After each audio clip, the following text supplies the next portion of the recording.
I am very grounded and logical and real, but I also am very real with there are dark forces on this planet right now, and they are trying to shift the way the collective's going to go. And I believe people like Stella and I are here to combat that just with our energy, just with our presence. And so to bring our, this group of women that were drawn to do the work there and see the real sickening truth of what is still going on there. Not that everyone that is there is bad, of course.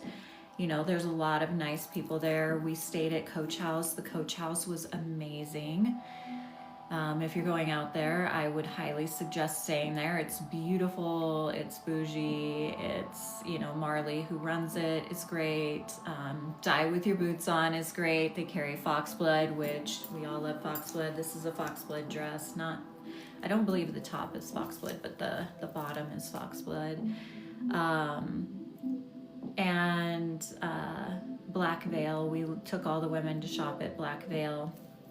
But also the ceremonies we did on the beach, that ceremony on the beach you guys see videos of. There's one in a sundial and one on the actual sand right up to the water.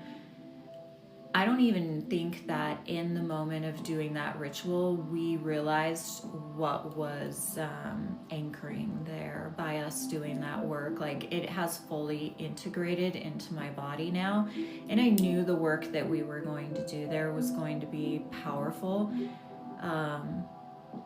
But it truly was coming almost like these ceremonies we were doing were coming directly up against those dark forces and dark energies that exist in that area, and saying, like, we are anchoring the light of the witch here.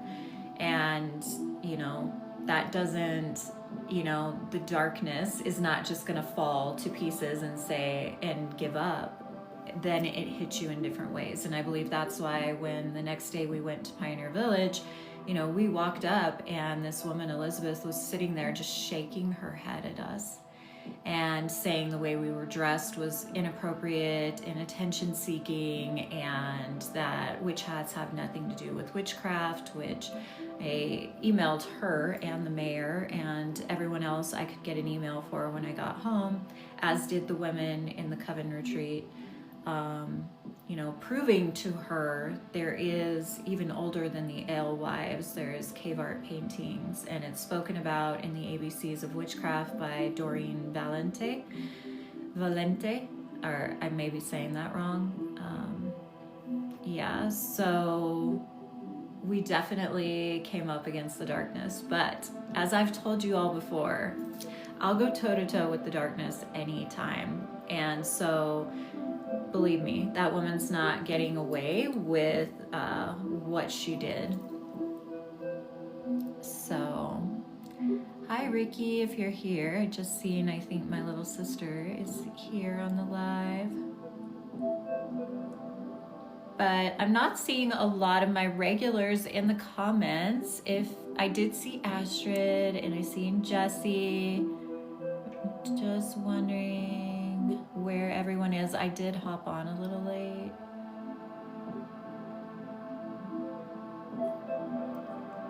So like the live, you guys, so it gets sent out to everyone and we can chat about what we need to chat about. I am an ambassador for Otter Spirit bracelets. Today I am wearing the Crown Chakra set. All of their crystal beads are AAA grade. And I'm really loving this Crown Chakra set.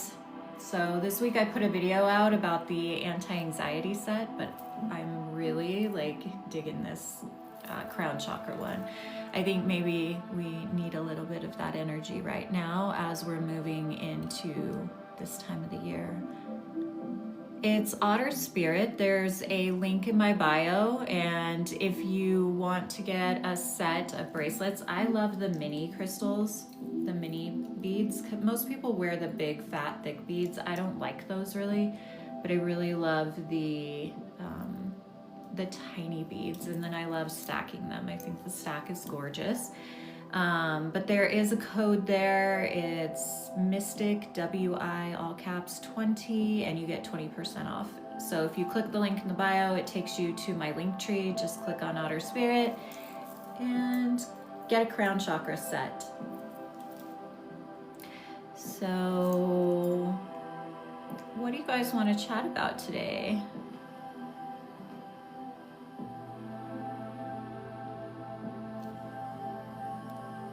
Learning more about the myth of Hades and Persephone. Yes, Persephone is going into the underworld this time of the year, as is the feminine. So the black moon. Here's my thoughts on the black moon, you guys. I really want to speak to this. It's like, as a witch, I don't honor the Gregorian calendar. I mean, I live by like dates and stuff because that's what our world is doing.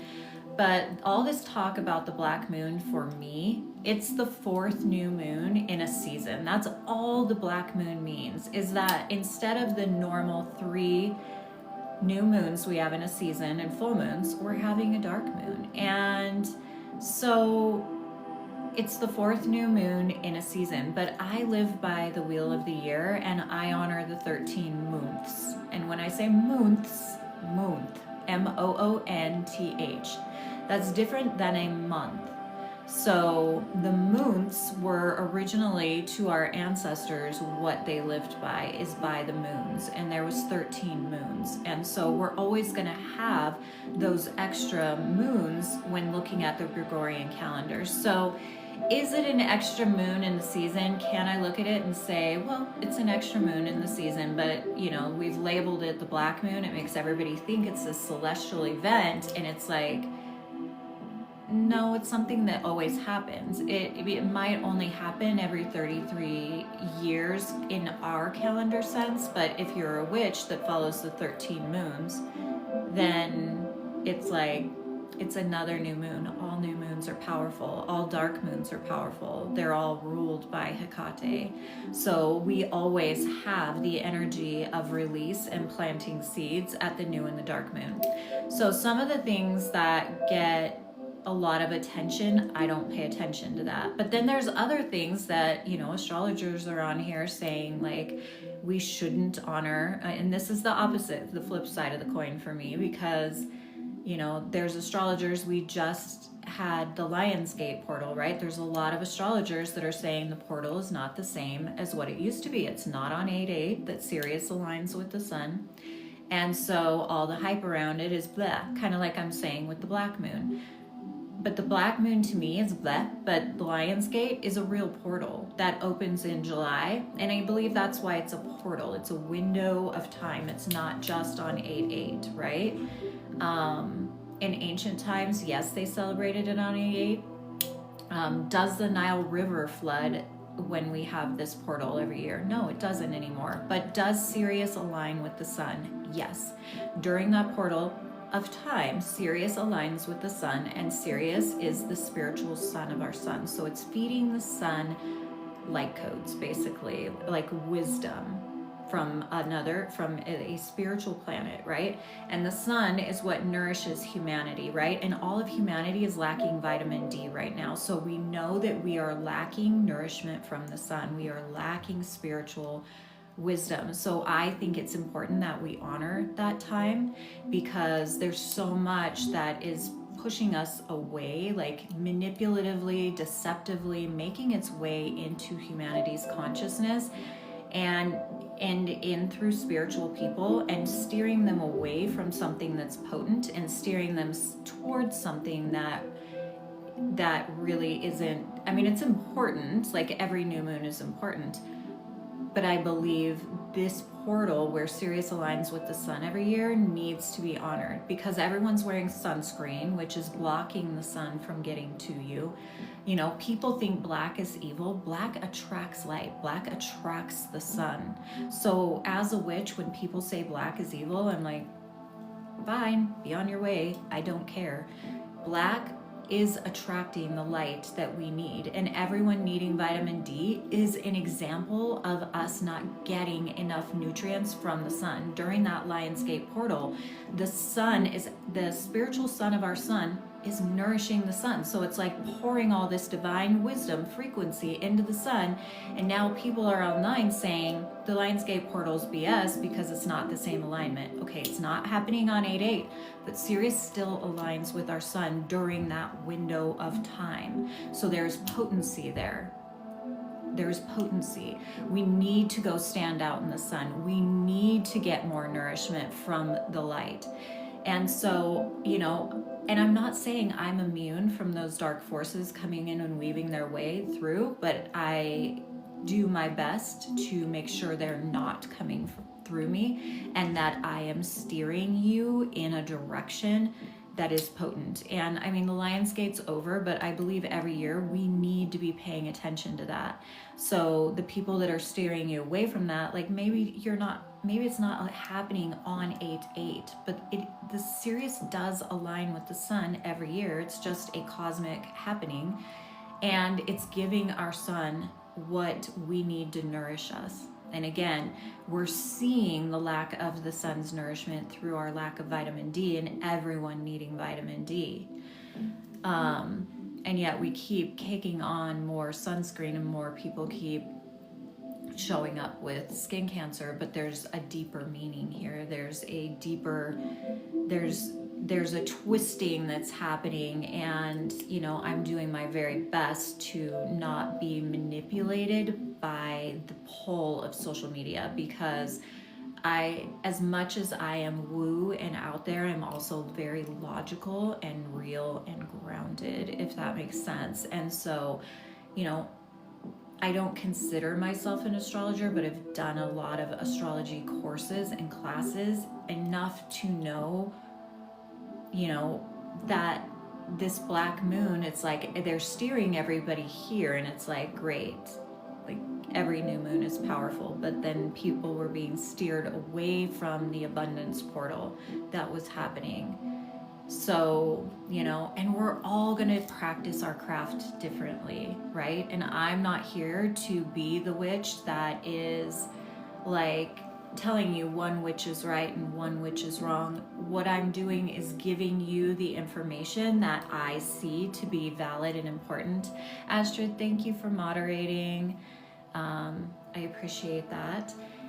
And decide for yourself, you know, because I really also don't want to get on that witch talk bandwagon where it's like, I know everything, everybody needs to be doing everything the way I say, I'm the one that has the oldest knowledge. It's like, no, I'll share with you my wisdom, my, you know, practices, my thoughts on things, but I'm not going to go duetting other creators and saying what they're saying is shit. But if you're part of my community, then I'm going to share with you what I think is valid and important. And if it resonates with you, take it. If it doesn't, leave it and walk away, right?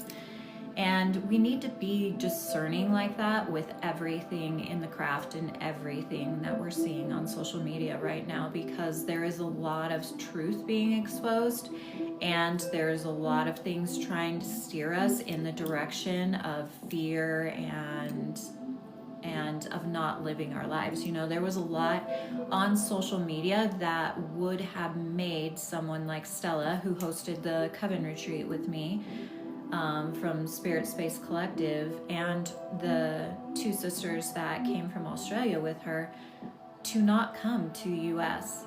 And yet, you know, we tapped into the energy. She was divinely protected and guided, and they came through with absolutely no problems at all. So I really believe, like, the truth of the shit show that is happening here in the US is absolutely real and valid.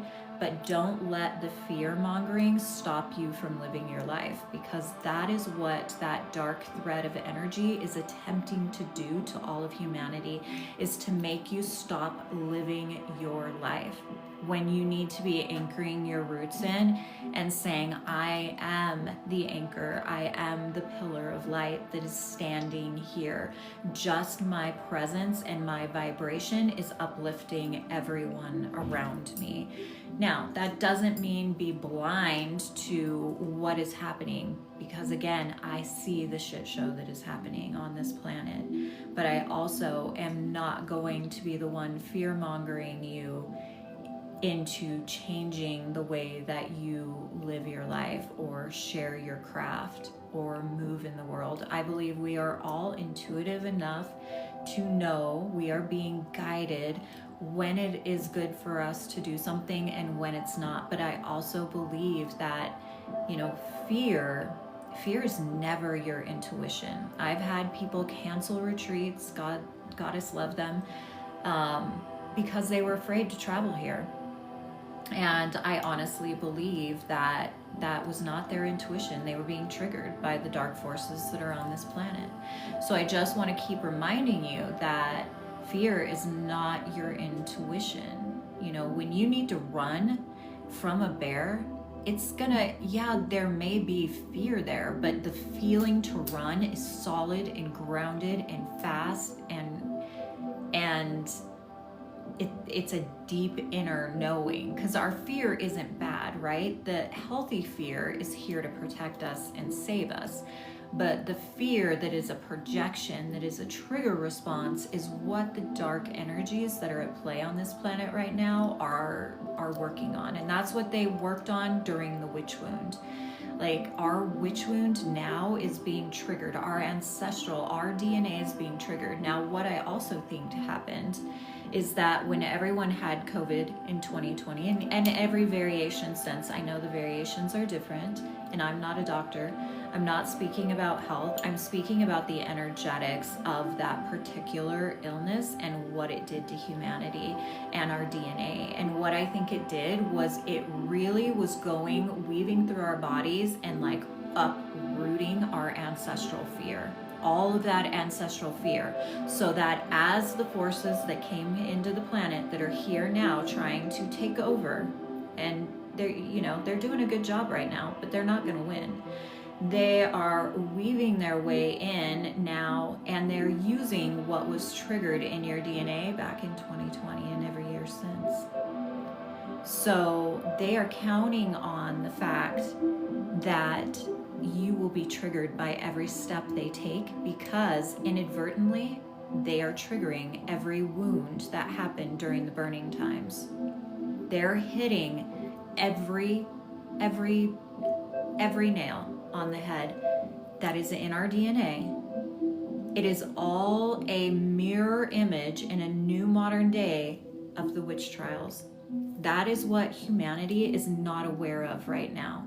So when these things are happening right now, what we need to do is on our own do our shadow work with that wound, and trust that as we heal that wound, we will know if there comes a time in the area where you live, whether that be the US or some other place, because there's a lot of areas on the planet right now that are being hit hard.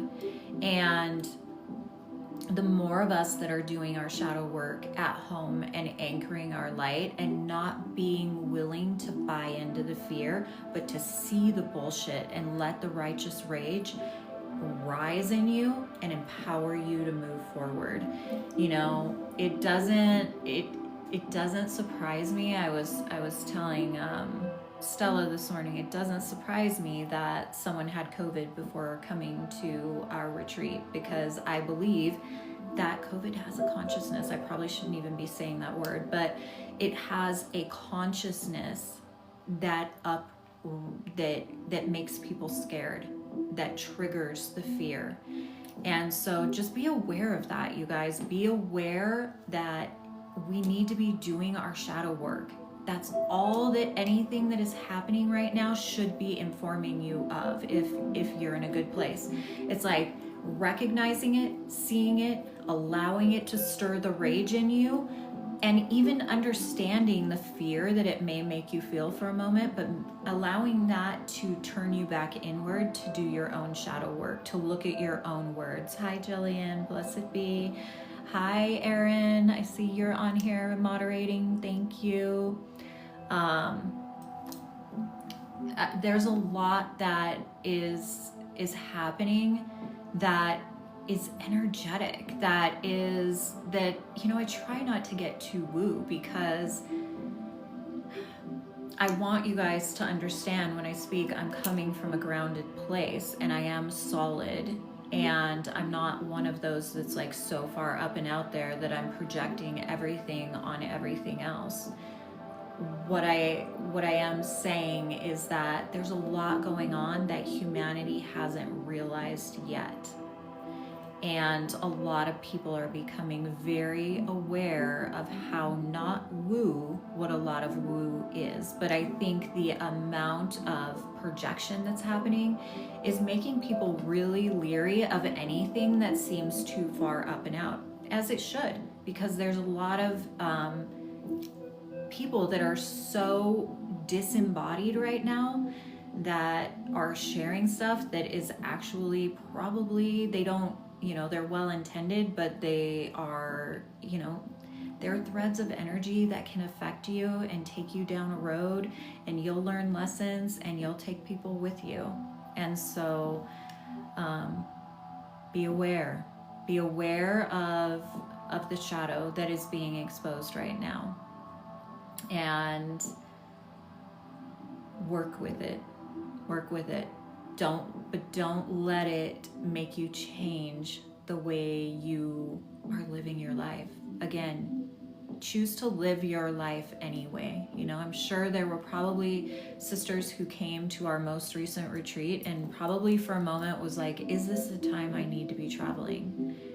And probably on the other end of it now, they're like, wow, Erin, you just typed harmony. Do you want me to stop? Is there something I need to see? I just seen that out of the corner of my eye.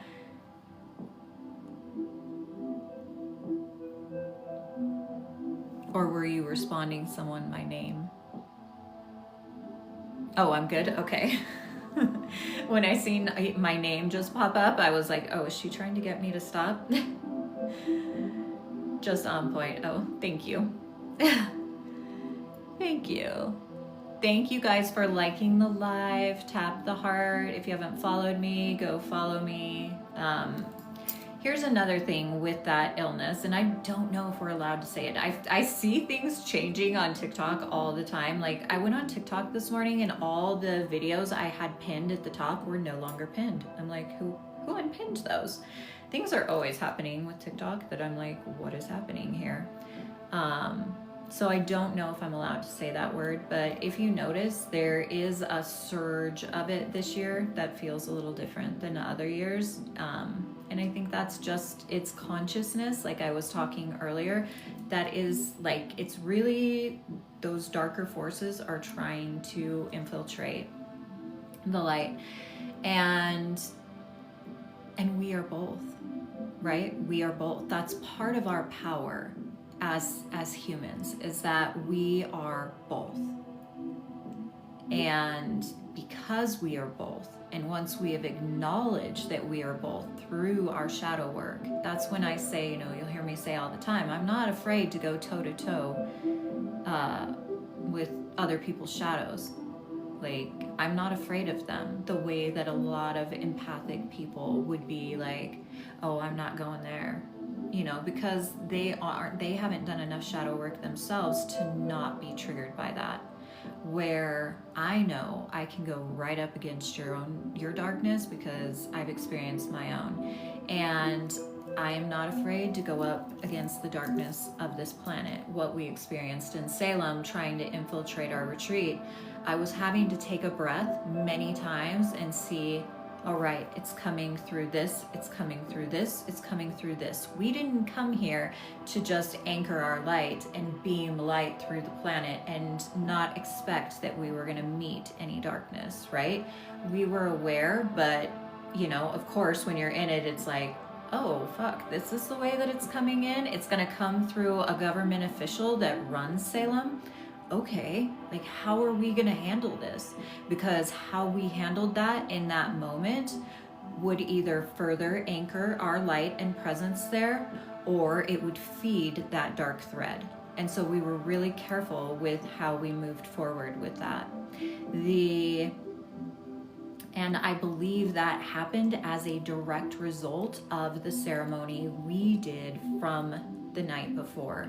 And like I said, when you do a ceremony like that, it's not like you completely crush the darkness. It's like the darkness is going to be like, all right, you think you got one up on us? I'm going to try to get you this way.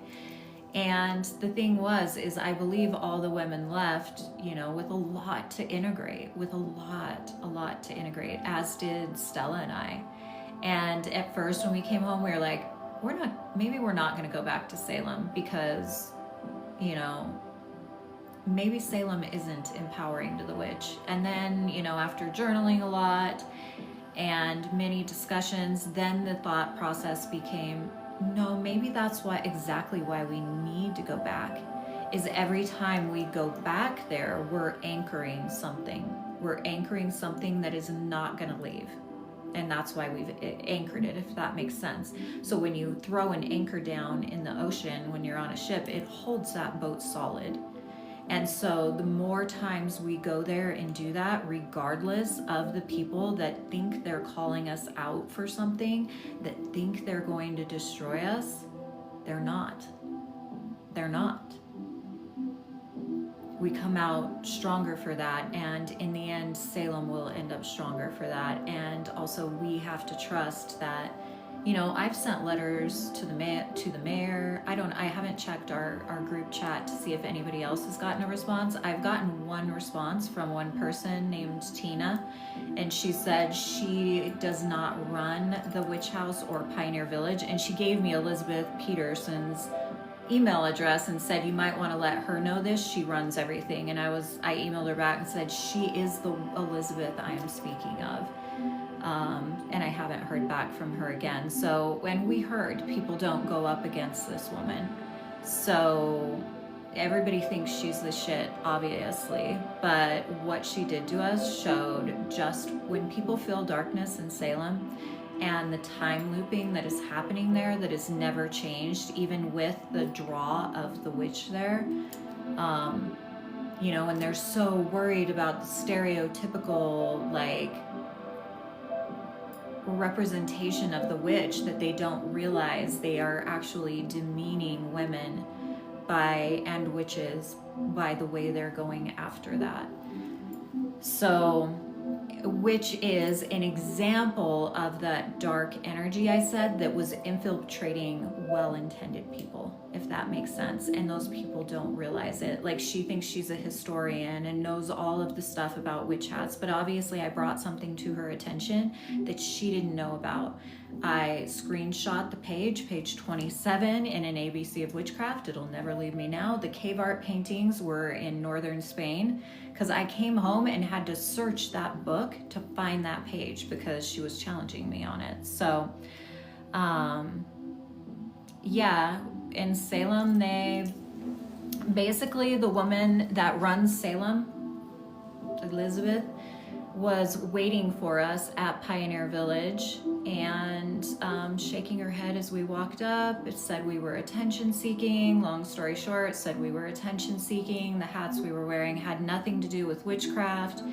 It was all complete bullshit because Pioneer Village welcomes Salem Night Fair. And this isn't anything against Salem Night Fair, but for a group of people, Elizabeth being one of them, saying they're fighting the stereotypical image of a witch, it's like, all of you people that are saying that, all of you witches that are saying that are not realizing you're going after the wrong people, if that makes sense. You're focusing on the wrong things. They're focusing on getting the Bewitched statue out of the middle of town. I don't think there's anything friggin' wrong with the Bewitched statue. I don't care that Hollywood puts the witch out there. I honestly don't. If it opens people up to the witch not being evil or mean, then good. That's great. The only thing that I would see that would be offensive is when they portray a green-faced witch. That is the only thing that kind of pings me and pisses me off. And so anytime I see a green-faced witch in Salem or anywhere on TV, that pisses me off, because there is an exploitation of the pain and the wound. And the portrayal of the green-faced witch is always the bad witch, except for the new Wizard of Oz. They made her the good witch, right? So Wicked, I don't have a problem with that. The original Wizard of Oz, I have a little issue with.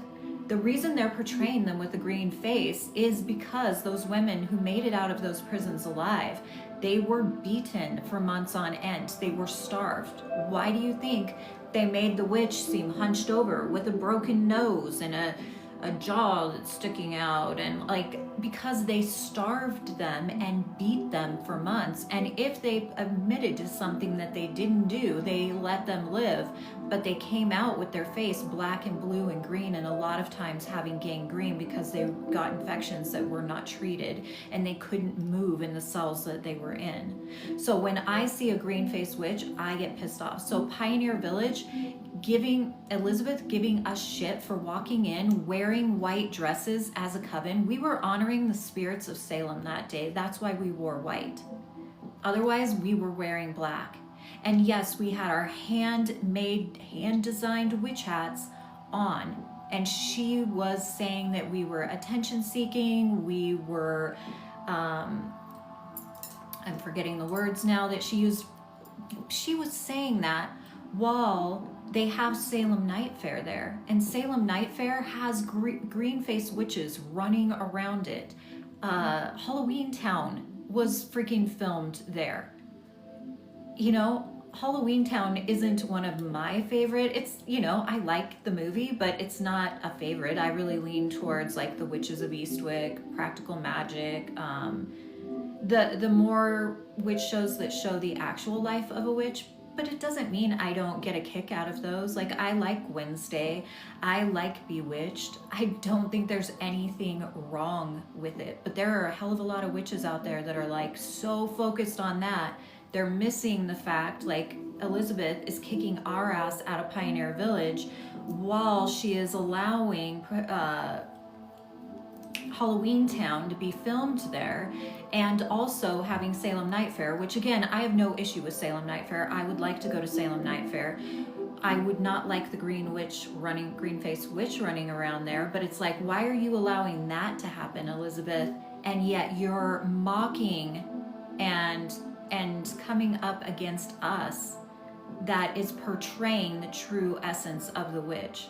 And there's a lot of witches out there that are calling anybody they see in a witch hat a stereotypical witch. And that's where I'm saying there is darkness weaving in the well-intended people, trying to bring people down, like Stella and myself and our coven, who is actually really living the true life of a witch. But am I going to put my focus on trying to take out the stereotypical witch or even the green-faced witch? No, I'm not, because there's a lot more that needs to be done on this planet than that. Am I going to make you aware of why the portrayal of the green-faced witch is bad? Yes, I am. Am I going to make you aware of why I hope the witches that are hating on witches like myself and Stella I hope they open their mind and their hearts to what we're saying.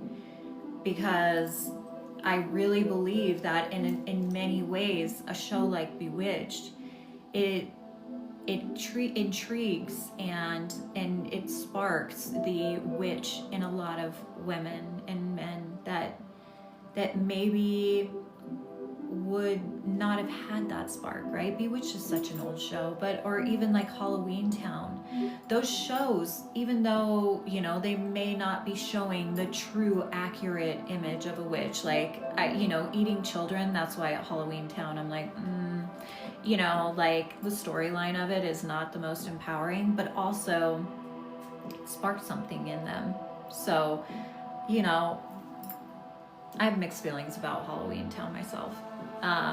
But there are shows out there like The Witches of Eastwick, The Craft, Discovery of Witches, like that are actually showing really valid aspects of the craft and awakening the heart of many witches that I believe have the witch in their bloodline and don't know it because it was buried to protect their family lineage, right? And so that's where I come back to this illness that everyone had in 2020, that it was more than an illness. It was something attacking our DNA. It had a consciousness that was uprooting what would be pinged in later years and cause us to fall in line.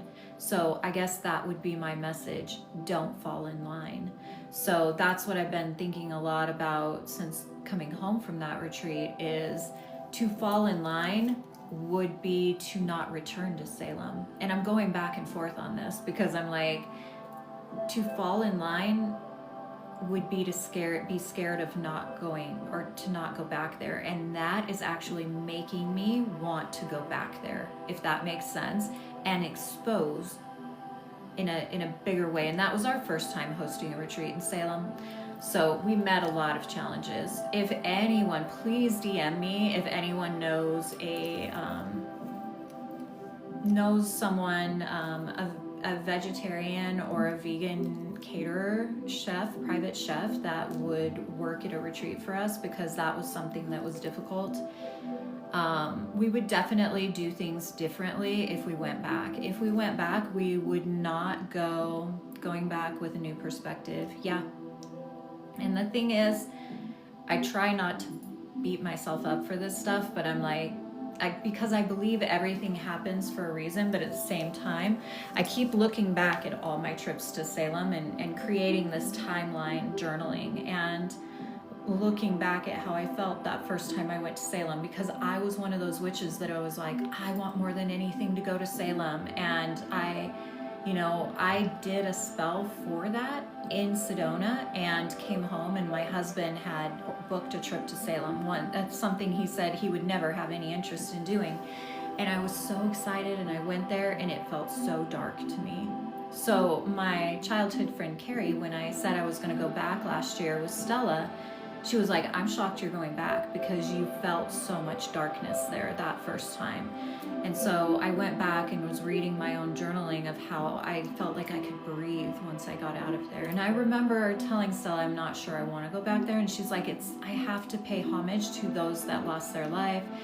She was like, whether you go or not, I'm going. And I was like, I just felt like I needed to be there, even though I was like, why do I want to be there? So I went with her last time, and it was amazing. It felt really good to be there with her. And I was like, okay, maybe, I don't know why I felt that way when I was there last time. So we scheduled this retreat, and then going to this retreat, it's like the other side of the sandwich. Like, okay, now I know what that darkness was, why that thread is there. Like, I knew there was a time looping that was happening there. Like, there's time looping happening everywhere, that significant historical events take place and people flock there as tourists to see it because they retell the story again and again. So by retelling the story, you're energetically having something time loop and not resolve itself from the energetic space, along with the fact that everything is happening now. So hopefully you're following me on this, but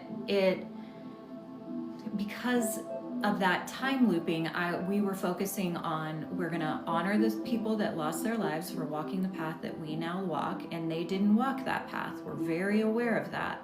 So we're going to be exploring the wound, the fear, right? And the actual wound. And then Stella and all of the women were able to really feel and see what that darkness in Salem's all about. And it's more than the time looping.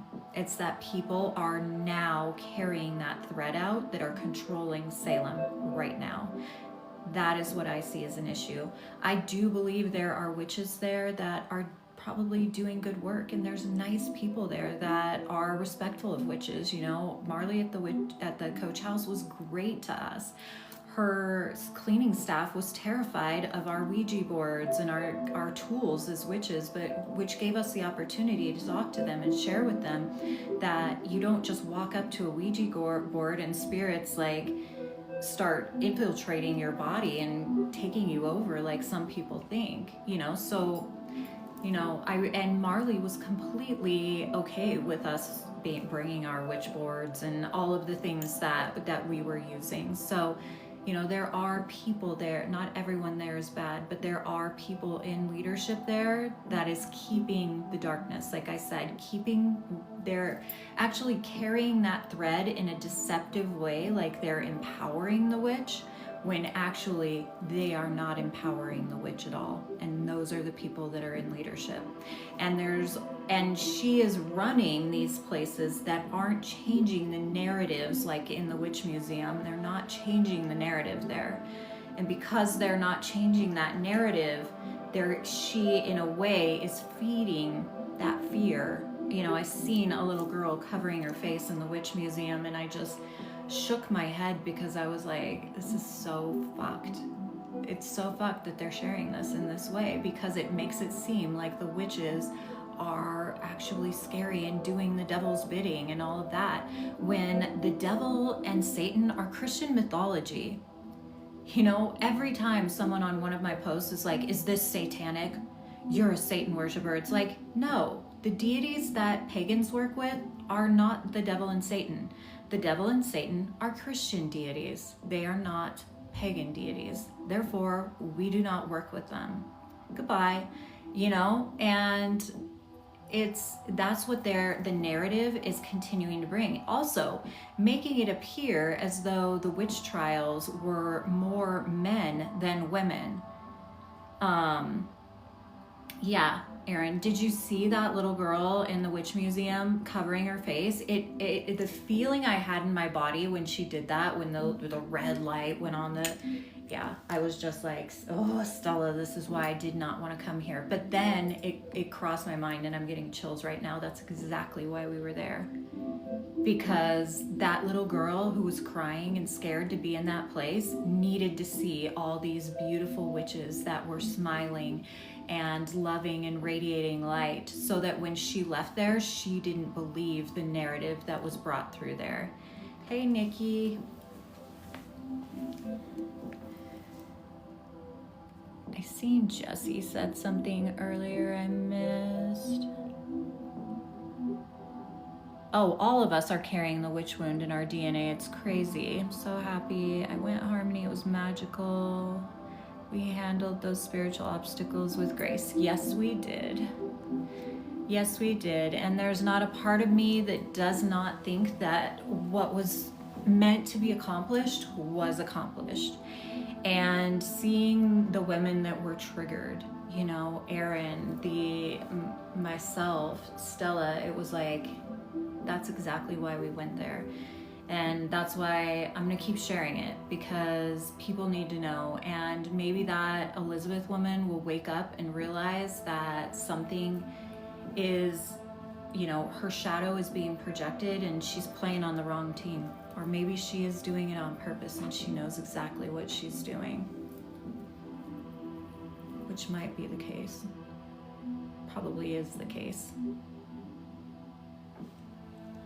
Yeah, so many positive influences on the little girls at the beach, at the sundial, everywhere we went, and the mothers were so supportive. So, you know, that is where my focus is that those little girls are going to have lives that far outlive us, and will carry on our work. You know, the little girls on the beach that I gave the little glass jars to that we had the Florida water in, those little girls they're probably going to grow up and remember the witch in a really good way.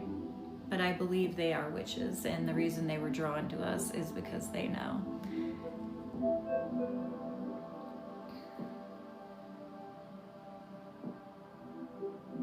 Yes, I celebrate, someone's asking if I celebrate Samhain. We celebrate all these Sabbats as witches. So Samhain is one of the witches' Sabbats. Last time I went to Salem, last week. We had to go back to that beach. I know I read somewhere, or someone told me something, that the water was high or something.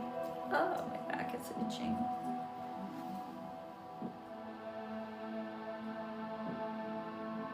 Yeah, I've been deep in the feels all week going over this, as I hope all of you have been.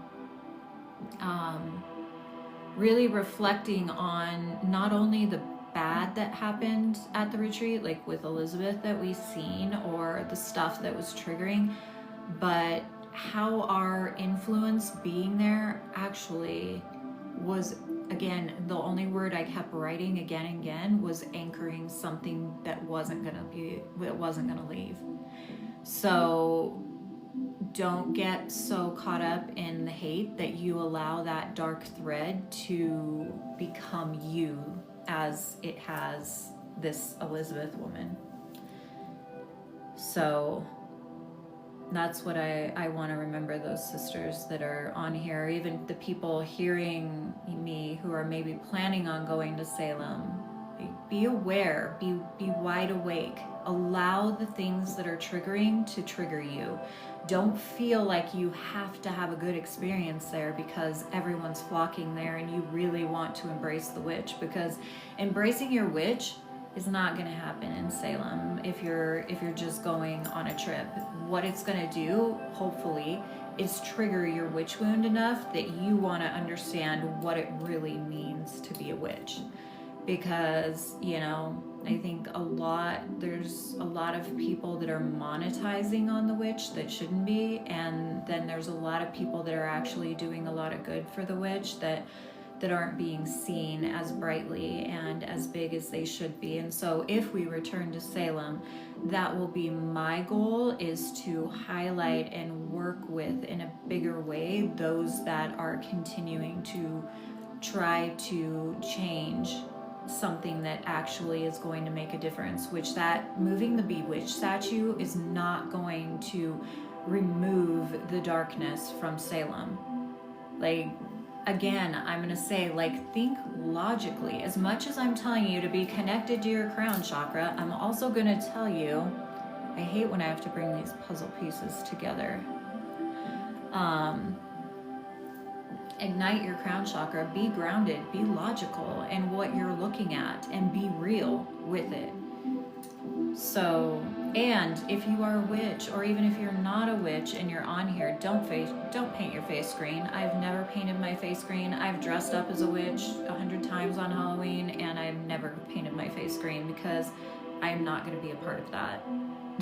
No, that would be, like I said, I don't mind Bewitched. Even Halloween Town, where they eat children, I'm like, okay, why did you have to eat the children part in that? Like, you know, but at the same time, that show still, like, my little sister loved it and couldn't get enough of it. It was like her favorite movie. So, you know, it doesn't scare everyone. And I think the hyperfixation on Hollywood doing something bad for the witch is bypassing the fact that it might be awakening the heart of the witch, or the true craft in some essence. You know, I don't watch all witch shows. Some of them I see and I'm like, nah, you know, not for me. But is it my fight to go stop that? Is that the fight that really needs to take place in Salem? I don't think so. I just think the actual heart and the life of a witch needs to be portrayed more. But it makes sense, right? It makes sense that that town was full of Christians to the point that they killed them. And it's like, how did they end up being a town that empowered the witch? Supposedly empowered the witch, right? And I do believe that came through Laurie Cabot, because she was a medium who worked with the police on a murder case, and she directed the police to the location of a woman that had been murdered. I believe it was by her husband or partner or boyfriend or something like that. And they ended up finding the woman's body where she pointed them to, and then she started the first Wiccan movement there, and the craft grew from there. So I personally emailed Lori Cabot from their website to pay our respects to her as they're Wiccan, we're not, but we still wanted to pay our respects, and we got no email back. So that's what we ran into. We found even before the retreat was trying to find a chef that would cook for us. We could not find it. Because the coach house doesn't have a kitchen, because it's a historic building. So we needed someone to cook off-site and bring it to us. So our chef traveled with us. So if we do it again, there's things like that we need to change. But, I reached out to so many caterers and chefs, and I only heard back from one. I only got one return email. It's like, return my email and say, no, I can't do this, instead of just flat out ignoring me. And then even to reach out to Lori Cabot and not get, from someone on our team to say, hey, thanks for acknowledging us on your trip and your coven coming here. Have a blessed trip. They didn't have to meet with us or anything. But again, I don't know if that says something about them or it doesn't. They might have just been too busy to email us back, but I just am uncertain. That it's not all monetizing the archetype of the witch, if that makes sense, in Salem. So we're taking a moment. I know I have tons of people emailing me saying they're ready to sign up for Salem if we do it again, and we're definitely, I think, have come to, we're going to do Australia in the future. I'm not sure if that will be in the next year or two, probably more likely 2, I'm thinking, but we're on the fence about Salem. At first, like I said, it was a complete no, and then it was almost like there needs to be another anchor dropped there. So we'll see. I'm not sure what's going to happen with that. But anyway, what questions do you have for me? Yes, please, Australia. Little Sammy, yes, please. Sammy, is that you? Like Sammy that was at our retreat, or no? I'm not sure of Sammy's name that was at our retreat. Australia would be awesome. Jillian, yeah, we're definitely being called to Australia. So I think, one of my besties is a famous vegan chef. So I can hook you up. Is she in Salem? Oh, you're not her. I figured that out. Oh, that Sammy doesn't have a TikTok. Okay. If that person, little Sammy, for Australia. For Australia, actually, Stella's brother is a chef. He owns a restaurant, and yeah, her sister actually owned a cafe and worked at a cafe. So I think we've got someone for Australia is Salem. If we go back to Salem, we have to find somebody. And if we go back to Salem, even though we loved the coach house, I think we'll get an Airbnb so that we can have a private chef cooking on site in the kitchen, so that everyone feels a little more nourished than they did this time. It was really hard to have food off site, and also we didn't have a whole lot of room for the women to gather. So like our circle room, it was beautiful, it worked, but it was very small. So there are a few things I think if we can find a big enough Airbnb out there, and I think we will do it out of Salem city limits, stay outside of Salem city limits. Yeah.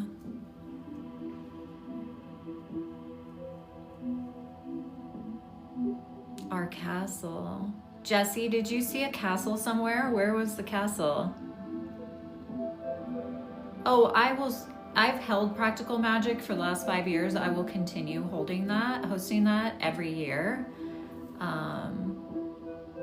Yeah. In fact, I need to get to, I was trying to tap into, usually I do one new event, like we try to do a lot of the same ceremonies and things every year, but do a different event. This year, we went to the cemetery last year. I think we're gonna go to the cemetery again this year. I don't know, we're trying to figure out, I'm trying to figure out what we're gonna do there.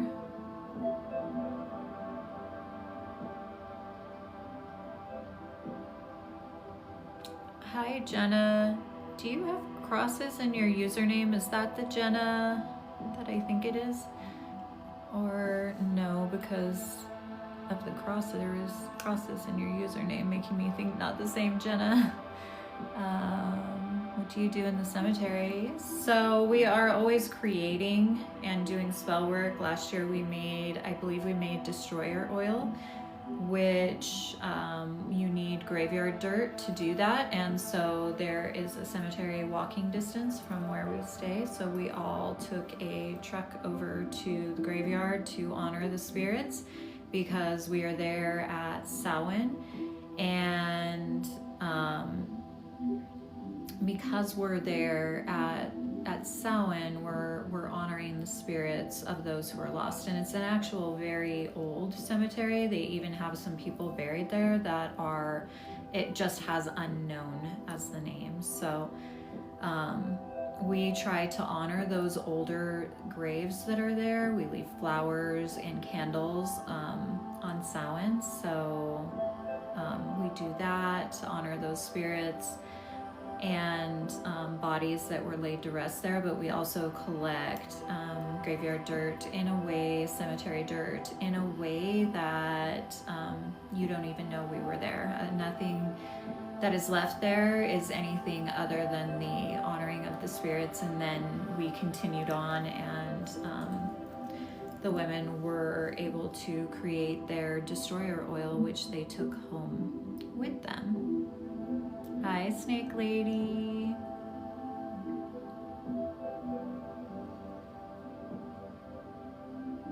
Do you wear beautiful clothes? I'm going out in public. I don't, well, I wear my hat at retreat. I don't wear my hat when I'm out and about. I am kind of a homebody. I don't,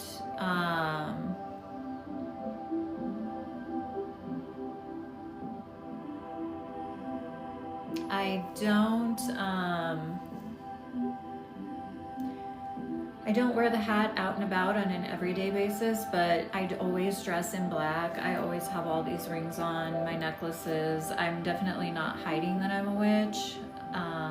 I do wear jeans on some days.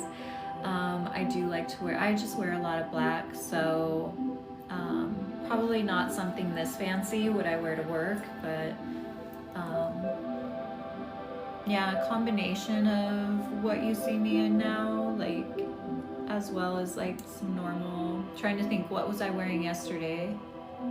I had a black foxblood sweater on and Doc Martens and jeans, but I also had my moon necklace and my rings. The day before that, I did have a black flowy thing on. I was in all black the day before that. People are always asking me how I dress in my everyday world. I mean, this dress is a little nicer than what I'd wear in my everyday life, but I do kind of just, this is my vibe. Hi, Anita. Thank you for being here. You can order the hats on my website. Well, Tia, everyone has Scorpio in their chart somewhere, and Pluto, and I do believe I have Scorpio in Pluto. So, did you get a pink one? No, she does not have any pink right now. I do not believe, because I already asked her. I meant to message you that back, but she was gonna check again because she's shipping me out some, so I have not heard fully back, but at the retreat she said she didn't have any of the spring colors, I believe. Yeah.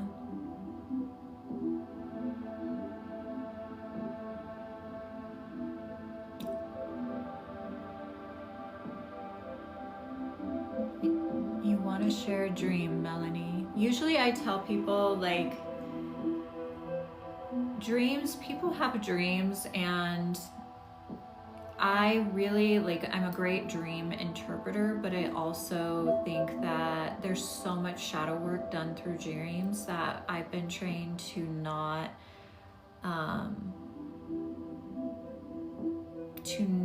interpret people's dreams. Like, of course, there's staple things in dreams that mean things. Like, if you're peeing in the dream a lot, it means you're releasing something. So of course, I'll guide you that way. I usually don't interpret dreams or even go there unless it's someone that's in my coven and I'm talking to you on our group app. And even there, I'm really careful because I don't want to lead you in a direction that's different from what your unconscious and subconscious is trying to teach you through your dreams, if that makes sense. So, oh, I'm good being home. I love home. I'm such a homebody. I really, during the week, I go do hair one day a week. I sometimes will grocery shop. I don't really like to grocery shop. A lot of times my husband will grocery shop. I did that the whole first 20 years of our relationship, so now it's his turn. I tell him I really am a homebody and am in my magical witch life 99% of the time. I go out weekly to have my daughter do my lashes and every 2 weeks to get my nails done. And then if I take a trip out into nature to take a walk or, you know, do some witchy stuff, but most of the time I'm home. And I'm a Cancer sun, so I'm definitely the Cancer sun. I'm a homebody for sure. In my younger years, I got all of my partying out of me, and through my shadow work and spiritual awakening, I stopped drinking and partying, and yeah. I don't even drink caffeine. Hairdresser is a modern day alchemist. I really believe a lot of witches who are healers are drawn to be hairdressers because you're working on people's crown. So yeah, I feel that a lot. But also, I've been working as a hairdresser for over 30 years and I'm so done with it. I'm so done with it. And, you know, through my online teaching and stuff, I'm getting to a point where I should be able to walk away completely. I just, you know, with TikTok being so uncertain if it's going to be here or not, I haven't making that final leap of just saying goodbye to hair. And also, I love my clients that I've been doing for so long. It's hard to let them go.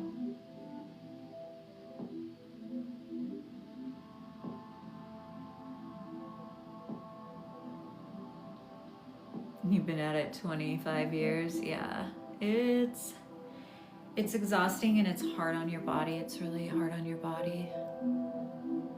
But that said, Stella is the other half of my soul. So I miss her physical presence in my everyday life. I honestly have never had a friendship like Stella, and she always says that's because it's more than a friendship.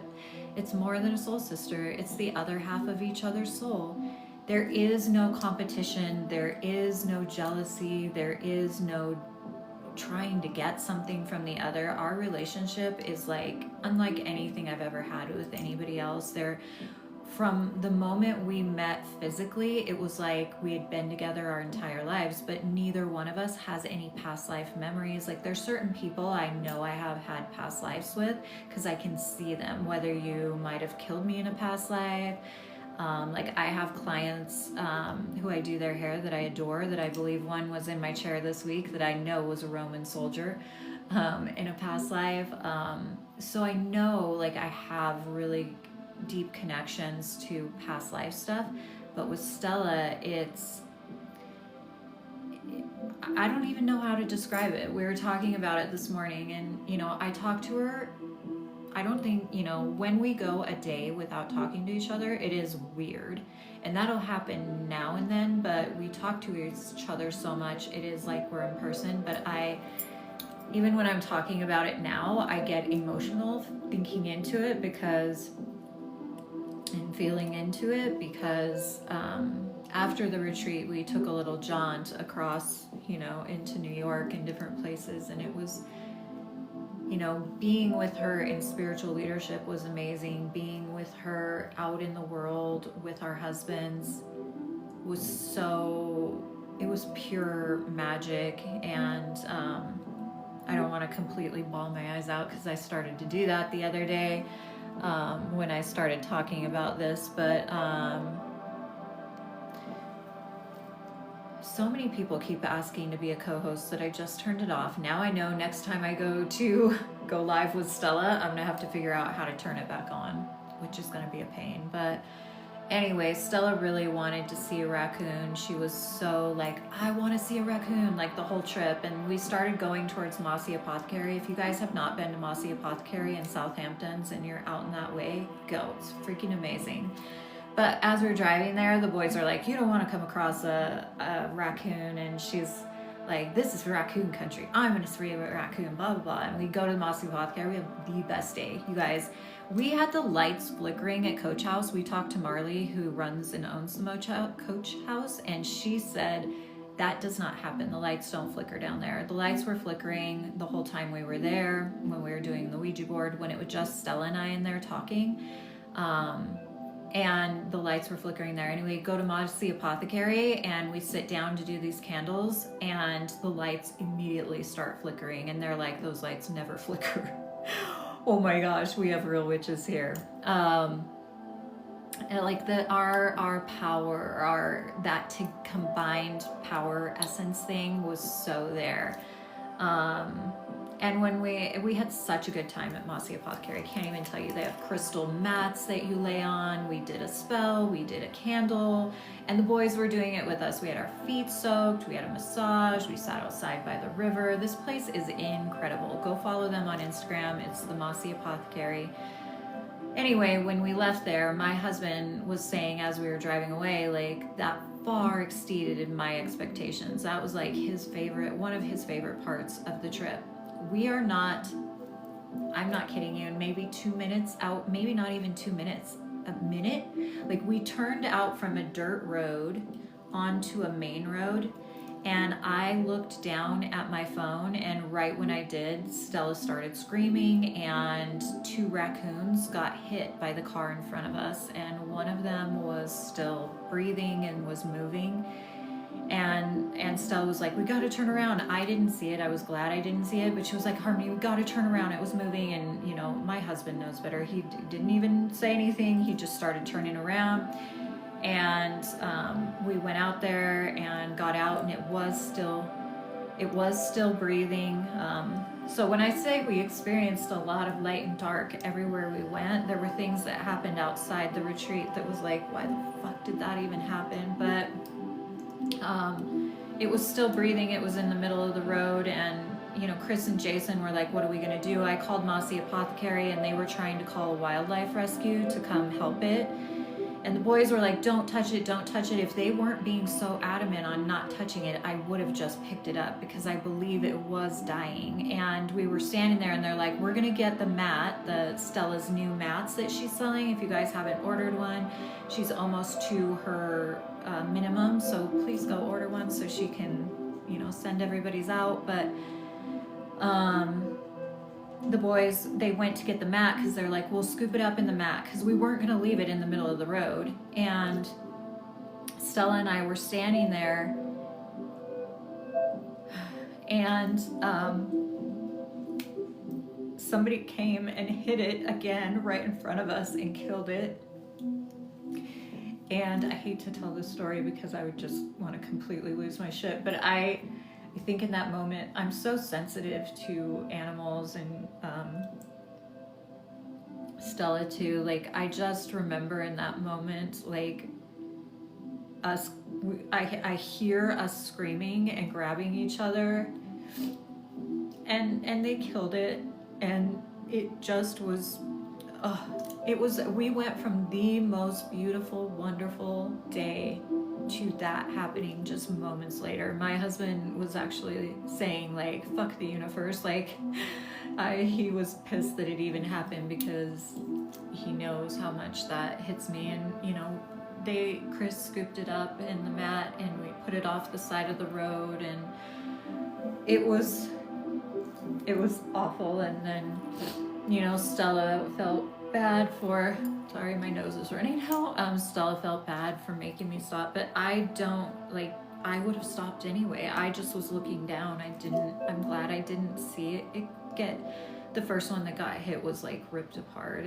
I could see it in the distance enough that we knew it was gone. And then Mossy Apothecary called and said the wildlife rescue was closed, so they wouldn't have been able to get anybody out there anyway.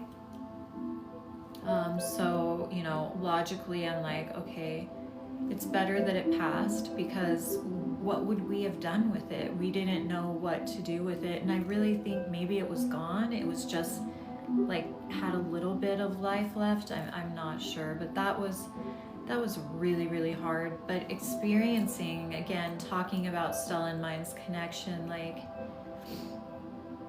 it's experiencing these blissful moments, like a Mossy Apothecary and the lights flickering and like our magic together, like that was so amazing. And then we literally experienced death. Like we experienced so much light, so much life, so much beauty, so much resistance and assholes, and then so much life, and then death. Like we experienced it all together through this trip, and there wasn't a moment where we had any sense of what you would normally have in sister women relationships. And I'm seeing those type of relationships, the mirror of Stella and I, come through the women that are still staying connected afterwards. But and that's really beautiful and makes both of us really happy. But we experienced together like a lifetime of emotions and feelings in those 2 weeks we were together, I guess is what I was getting at ultimately. And I miss her physical presence terribly, but I also like she's part of my soul. She is. Maybe she's right. Maybe we are the other half of each other's soul. Some people do believe we all have a twin soul, and most of the time you don't incarnate with that twin soul in the same lifetime.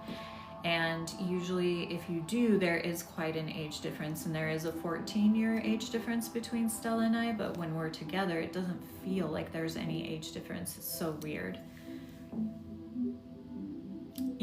I don't know enough about twin flames to know, but the terminology, yeah. Anyway, I hate telling that story about the raccoon because, it was just horrible. It was horrible.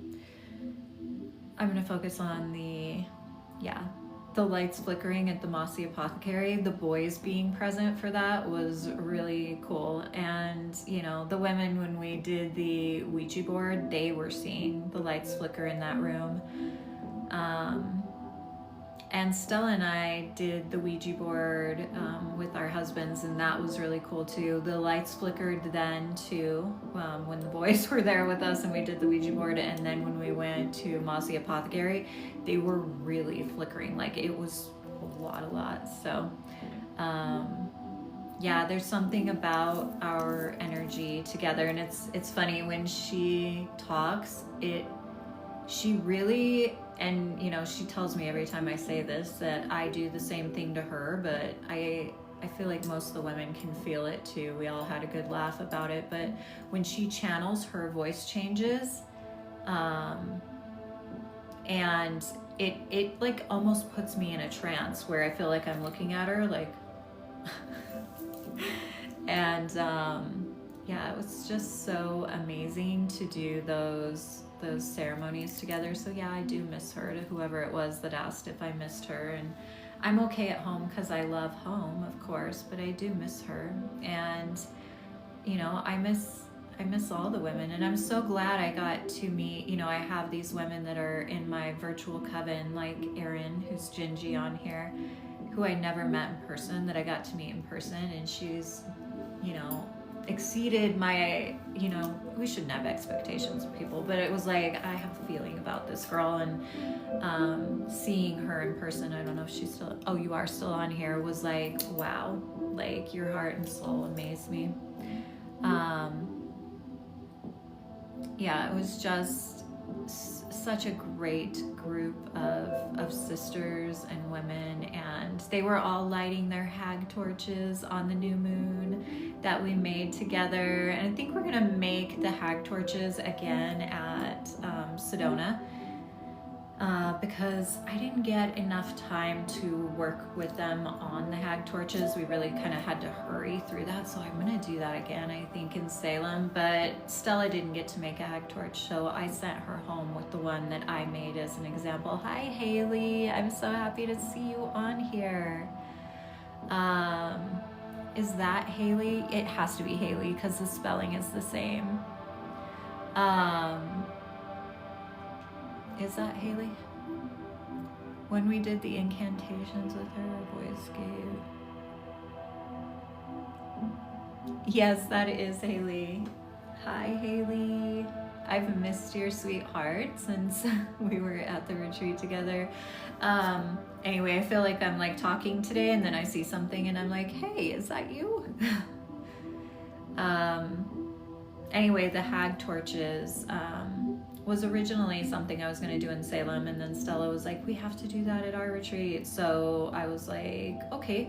Normally I do where I melt the melt the wax on the stove, and so for the first time I melted the wax in a crock pot, which worked fabulous. I actually think I may do that in the future, because only happened once, maybe twice. When you melt wax on your stove, if it pops, if it gets too hot and pops, like, it is hard to get off your stove. It is hell to get off your stove. I thought I ruined my stove. So you don't take that chance of ruining your stove. And when you're at home, then like I'll keep the crock pot, where in Salem I didn't keep those crock pots. I just tossed them because you can't get the wax out of them. But I love the hag torches, and I'm so glad you all lit them together that night. I didn't have one I made there because I sent it home with Stella, and I sent the mullein home with her, because mullein doesn't grow in Australia, so I left her some so she can make some more.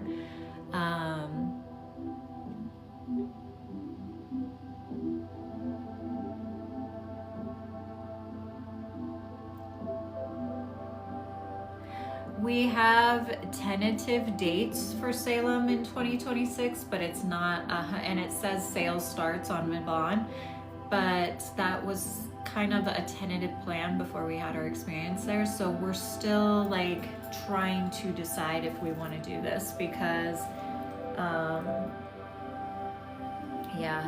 we need to do some things different, and we're trying to find an Airbnb and see if that will work. And you know, financially we both lost money on that, because there was a lot of things we didn't plan on having happen, like a chef that couldn't be there and different things. So, you know, a lot of things will have to change. But yeah, we have some tentative dates and a tentative price up there, and as soon as we decide, you guys will be the first to know, for sure. You might have a possible chef, Nikki, caterer. Will you send me their name? Because yeah, we could not find one. Yeah, even the beaches we had planned, and even the coach house where we had planned to stay, when we actually got there in person, neither were what we thought they were gonna be. So we had to quickly improvise and change locations for everything we were gonna do, which ended up being great. Like, the beach we went to was so perfect, and even the fact that the beach was full made us go over to a private access area of the beach, and people were on that beach. So we went up and talked to them and said, hey, we're gonna do a ceremony. We know this beach is private. Are you allowed to be over here? Turns out they live there. and they have access to the beach, and told us, you know, if we weren't going to be there too long and we cleaned up after we were done, they sure it would be fine. And so even though the beach was really full, the area where we set up was really more private, I think, than we would have gotten at any other beach. That beach ritual will stay in my heart and soul forever. The feeling of the sand under my feet, of running into the water after, which we didn't plan on doing. It was so amazing to connect with the earth and the water in that way. It was, yeah. The sundial ritual in the sundial, that was intense because I've never done something so public. And again, when we scouted that beach, there was no one out there, literally no one out there. And yeah, it was in the walkway to the beach, but we thought since there was no one out there, it didn't matter. Well, there ended up to be a lot of people out there, and it was definitely, people were videoing us, taking pictures, and it was like a challenge to just, you know, our practice is usually very private. Even at retreats, we are on, you know, I'm always making sure that like we're as private as we can be, right? We knew at a beach we wouldn't be 100% private, but we wanted a private area. That's why, you know, before the retreat, we were, you know, working with Nikki, trying to find who lives out that way, trying to find a beach that would work. We thought we had found one. And it didn't work at all. Even the coach house, we thought we were going to do our hatting and our besom ceremony there. When we got there, the front lawn was on a main street, so it was like, okay, we're not going to do this here, we're not doing it on a main street. And we ended up finding an amazing space in the forest. So it was like, even though everything got changed last minute, the locations we were at felt so powerful. And interestingly enough, the locations we were at were not on Salem city limits. And I've been journaling a lot about that as well, because I almost feel like on a higher self consciousness, higher self plane, the light or what we were anchoring was almost like what people call grid work being done in those areas around Salem, if that makes sense. So yeah, we were meant to be seen. And you know, one of the sisters who came almost did not want to be seen. Like we talked a lot in emails about she didn't want to be on camera, and it was like, well, we have the entire retreat videoed and photographed by a female, but in a beautiful way as she can, and you know, to not be intrusive. But our content that you see on Stella and Mind's page is real moments of real ceremonies. People always think we're just like we're doing it just for photo ops, like we're just content creators, and we're not. These are real moments, and that's why we hire and pay for someone to be standing on the sidelines, not being intrusive.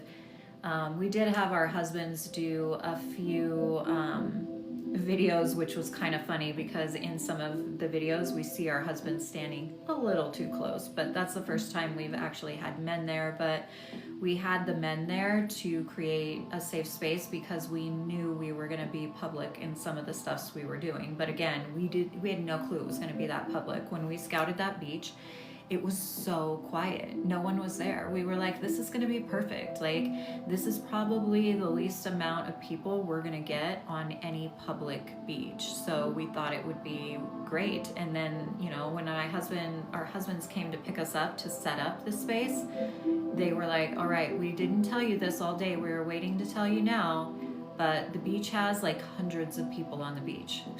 I was like, what? Hundreds?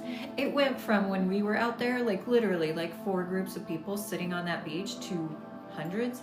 By the time we started, it wasn't hundreds, but there was still quite a few people there. Oh, I'm glad you felt that way, Haley. I love Ashley. Ashley has been with me. She's our photographer, you guys. She came to one of my yoga classes in 2017 and ended up accidentally, like I chose her as a photographer for our first retreat. We had all these photographers apply, and I didn't know she was the girl from my yoga class. I was drawn to her photographs on her page, and I was like, I don't know what it is, I just have a feeling about this girl. And so we called her, and when she came, she was like, I've been coming to your yoga classes since 2017. And it's just like, she's one of those people that's like, she's younger than me, but she has this like mother essence that I feel safe when she's there, even though she's photographing everything. She's so amazing.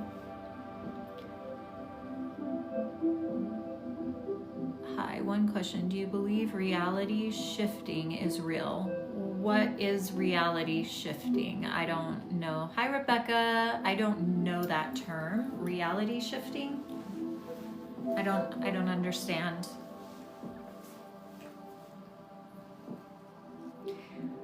Aw, the roommates, Haley and Jesse. I'm so glad you guys got along, because you were the only ones that had roommates. Everybody else had private rooms, and there was only one room with the 2 beds, so I know that's always hard. It's practical magic. Everyone shares a room, so everyone has to have that feeling of like, I don't know who I'm going to be sharing a room with, but I'm going.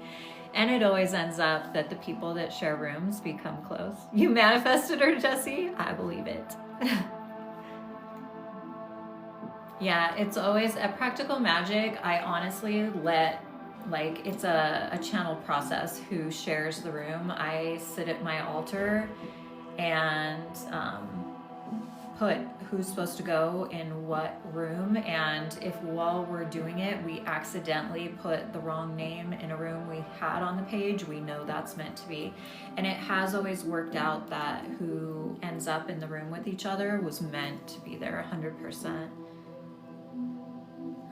Nikki was our assistant, and we had 4, I guess, you know, people who were attending the retreat, only 2 of them had to share. Nikki had to share, and Ashley, because they were retreat staff. So that was crazy. 4 people smashed in that room, sharing a bathroom. Like, we worked that out. That was fine. It didn't seem to be a problem, but smashed in that room. That was a lot of people in a room. Do you have the Sedona retreat dates listed for 2026? I do believe we have the retreat dates listed, but sales don't start until November 1st. Because you can't solidify the dates with the property until 1 year exactly before the date. So I've already talked to them. They know I'll be coming. I have our chef booked, everything. It's just no money exchanges hands until the retreat date a year prior. So I don't release that and start sales until that's solidified. Hi, Presley. My little niece, Presley Folt 7, is here. I'm meeting up and sharing a room with Marjorie for Practical Magic Retreat. I'm so excited for you two to share a retreat. Rebecca, share a retreat, share a room. It's gonna be amazing. I know you guys are gonna get along so well.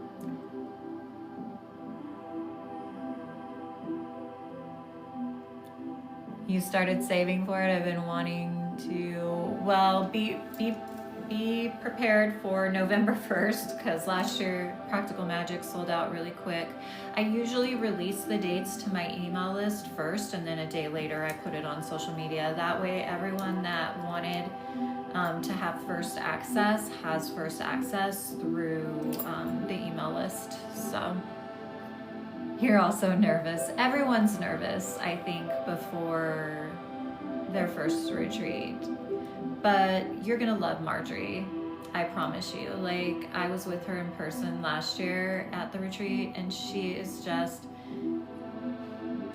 she's not one of those that's going to like monopolize your space, but she'll be there. She's such a protective, like, I think she's a great person for you to have a room share with. And Erin's gonna be there, Rebecca. You're gonna love Erin. I know you feel like, you know, it's coming out of your shell to do this, but there's going to be so many women there who are going to be supportive of you, and Lola's going to be there as well. Erin, I don't know if you know that, but yeah, I believe it's the same Lola. Lola's such a unique name. I don't think we could have 2 Lolas that signed up. Maybe. I should check the last name, but I think it's Lola.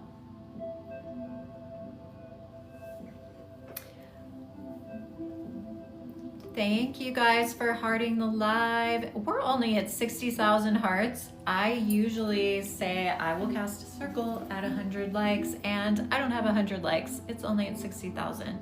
So heart up the live. Thank you for the roses. Do we decide ahead of time for roommate? I was saying earlier, I usually, unless you request a roommate, this time I did have 2 friends sign up together, and I told them I'd put them in a room together, but usually I don't encourage that, because I think part of the magic of the retreat is when you don't know anyone and you get to meet people. So I make that a whole ritual when I decide who's going in what room. So trusting the process. I've already felt into who's sharing the room with you, and I think I know who it's going to be, but I have not done that regular ritual I do yet. So I will be doing that. I usually do that a few weeks prior, just giving everybody's energy enough time to align to Margot and mine's intent. Margot is my co-facilitator for this retreat. So the music is binaural beats. I love binaural beats. They're so calming and peaceful and elevating. Hi, Kelly, She-Wolf Tarot. I was just thinking about you. How are you? Are you still doing your coursework? I haven't seen any homework from you in the app or anything, so I don't know why you popped in my head the other day. Was it yesterday? And I was thinking, I wonder if Kelly's doing practical magic coursework. But I thought you finished practical magic, so I was like, is she in Way of the Witch? I know you are in Way of the Witch, I just don't know if you started yet. Hard up the live, you guys, if you want a circle casting. Yeah, Margot does do herbal classes. Thank you for the roses, Haley and Temple Soul. Thank you, thank you, thank you, you guys. Because my team told me to finish your course the other day. Oh, did I miss part of that message? Oh, is that why I was connecting with you? Because your team told you to finish the course?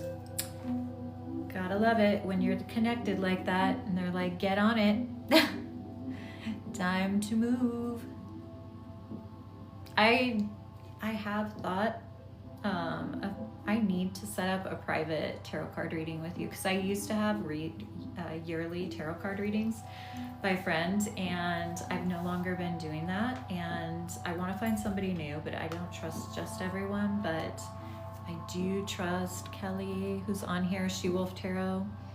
She does tarot card readings. My daughter has started doing tarot card readings and has a tarot card page now. It's like Star Tarot, but the star is with 2 R's, because her middle name is Star with 2 R's. I am gonna set that up. I really, really feel like I just feel like it's so good to have someone else do that energetic read. And but I also don't trust just everyone, because I believe, and you guys should think about this when you're on TikTok, is that I don't just let anybody read for me, because you're allowing them to reach into your energetic field, and it can, because they're working with your energy and their perception of your energy, they can, you know, depending on who's reading you, they can put things in your head that, you know, maybe aren't the best things to be there. So that's why I'm really picky about who I let do healing work on me, because their energy is, I don't want to use the word infiltrating, weaving. Their energy is weaving with my energy. So I have to fully energetically trust the person. And I've watched several of She-Wolf Tarot's live tarot card readings that she does online, and I feel like she's in deep integrity with what she is doing, and I really respect that. So, you know, there's a lot of people doing card readings online, and I've talked to you guys about this myself. Like, I do tarot card readings / channeled readings, And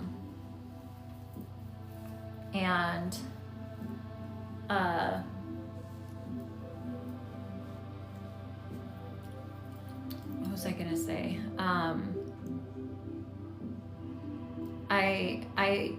It's really a huge responsibility to be doing that online, and that's why I think there's only one video I have where I do a tarot card reading, and that was because my daughter was like, you should do this. My daughters are always telling me, like, you need to show people what you do. And so I personally, that's not my direction on TikTok. I really love the way Kelly does it, She Wolf Tarot, and the integrity she has there. I feel like even though I offer that as an offering on my website, I don't believe I want to have the energetic boundaries, and it's just not meant to be my direction on TikTok to be seen socially, if that makes sense. And I keep going back and forth between showing spell work and not showing spell work on TikTok, and you'll see that if you look through my page. It's like I'll share 1 or 2 spells and then nothing for weeks and weeks on end, and that's because every time I share a spell, I feel like I can't just share the spell because there's so many other moving pieces that are going on behind the scenes other than just the spell. And then just those actions of like putting together a candle and lighting a candle. Like, yeah, you can manifest some stuff doing that, but I feel like a lot of times what you see as a spell, and I teach this in my courses, is just one small piece of an entire bigger energetic building of energy around you. So it's like, yeah, I might be doing a spell jar today and drinking cinnamon tea, and thank you, but it's like a small piece of the bigger whole. It's like I can't teach in a 3-minute clip or whatever it is how to do a spell and feel okay about it. And that's why I don't put tarot card readings out there. I don't put spell work out there because I feel like it's a huge responsibility energetically. I keep twisting my hat because I'm not liking seeing that it's like doing something funky. And so I really go back and forth because I do know a lot of people want me to do that, and I'm like, I just don't feel, every time I do it, I'm like, I don't like it. I don't know, I can't share enough when I do it. So on the lives, I feel like I really like doing the lives because I get to share a little more of how I feel about things. But we're still not up to 100K. Maybe no one wants a circle casting today. Maybe I'll just, because I've been on here 2 hours now.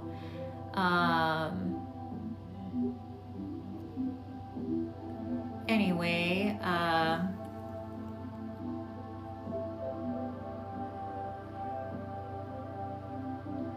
do not have a black cat, but I do have 5 cats. And so I share retreats, I share little snippets of knowledge and wisdom. I think, maybe because I'm more of a, I don't know, maybe I'm just meant to share more. I don't know.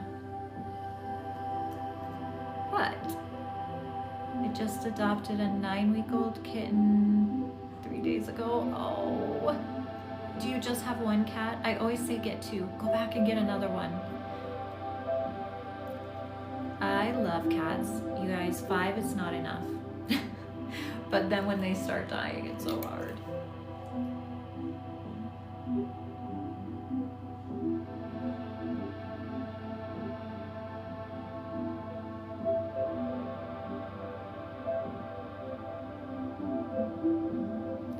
I'm still new to the craft. I have things for candles, in my opinion. You mean, would candle magic be your calling? I think that the craft is a lifestyle. There's a lot of focus on social media about the craft. It's like, are you a green witch? Are you a tarot witch? Are you a astro witch? Are you a cosmic witch? Or like, people are coming up with all these like types of witchcraft that are really just some aspect of the craft that they love, and so they start labeling themselves that, and it makes witches feel like they have to have this label. So in my courses, I talk about the older, types of witchcraft that there were, like Gardnerian, Alexandrian, Strega, Celtic. Those were the types of witches, not a cosmic witch, not, a sea witch or anything like that. Like, yeah, I do believe there were priestesses that were like a water priestess, a fire priestess, who worked with a specific element, but I really like myself as far as a message, thank you, Kelly, is to portray that it's not so important what type of witch you are. A witch is a witch is a witch.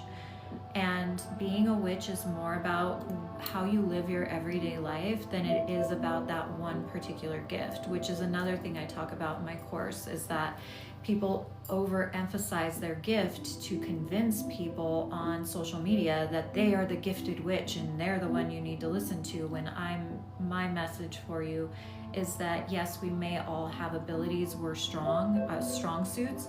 I don't always refer to them as gifts because I believe that can become very egotistical and lean into that, like, I have this gift, meaning no one else has it. And the way I look at witchcraft is there's aspects of the craft where we have a strength, and that strength is no different as any other strength or ability that someone's born with. And meaning, like, people are born with amazing voices, right? Like Celine Dion, beautiful voice. That doesn't mean that not all of us, people say she has a gift, right? I say she has an ability she was born with. And she came into this life with that ability. Obviously in other lives she sang, and so in this life she came and she's anchored that in her reality, right? That doesn't mean the rest of humanity can't sing and there aren't other people out there that have beautiful voices. The same thing goes with witchcraft. There are many of us that are born into this reality, natural witches with strengths. And some people will call those strengths gifts and use that word gift to manipulate you into following them, where I am more about the age of Aquarius being the age of community and the age of sovereignty and self-empowerment, and not the age of codependency of the guru and looking for a guru or a leader. Like, I have no interest, even though I play the role of high priestess and guide for witches, I am very much encouraging you to find the magic that exists within you. I'm helping guide you to have roots in witchcraft is my work. So I really don't lean into that, like, or even stroke that ego in people that are like, is this my gift? What is my gift? Like, I can definitely see those natural abilities certain people come into this life with. I can feel it even virtually, I have found, now having my virtual coven and my classes growing the way they have. And, it's amazing to see the witches that do have these natural abilities that are not using them to stroke their ego, but to use them to empower their craft in their everyday life. And that's what I'm about. Well, I'm glad you're enjoying the classes, BJ. How do we take the course? So there's a link in my bio that has Witch School, and it has under there all the different courses that I teach. Once you join the course, you have access to our group that is on an app, and that's where all the witches stay in touch, and I stay in touch with everyone that is taking the courses. So you can be as active or as not active as you want. Once you purchase the courses, they're always available to you, so you can go back and do them again and again. I'm so glad you're liking the classes, Kelly. But I'm really into empowering you to be a sovereign witch. And I do believe we all have it's very rare to come across someone like my grandmother was 100% Italian. There's not many of us out there that are 100% one lineage. And And so, myself as a witch, I believe we have multiple bloodlines that are calling us to different paths. So, for me to tell you this is the only way to witch would be boxing you into something that is not meant to be boxed or caged. You know, I have a lot of respect for Wicca, but I'm not Wiccan because I don't want to be boxed in. I understand the role Wicca played in making it safe to be a witch in, you know, countries that acknowledge religious freedom. And so by making witchcraft a religion, it made it safe so they couldn't kill you for being a witch. However, you know, it's structured like a religion, and I don't want to be a part of a religion. That's why I identify as a solitary witch. For a long time, you know, I felt like I needed to identify myself to other witches, so I would identify as an eclectic witch or hedge witch. And now I really just flat out say I am a witch, and that's it. A witch is a witch is a witch. But I also teach this, like the older forms of the craft. Like I give information on that, so the newer witches can look at a list and say, oh, this resonates with me, this doesn't resonate with me, and then they can find what is pulling them. You know, I still find things. I used to have a podcast with two friends of mine, and we would always like choose different deities, and one of the women that ran the podcast with me was very into genealogy, had me do my 23andMe, which I highly suggest everyone do because it was really interesting once I had it done. She was like, it's so interesting that all the deities that you are called to are Welsh, and you have so much Welsh blood in your ancestry.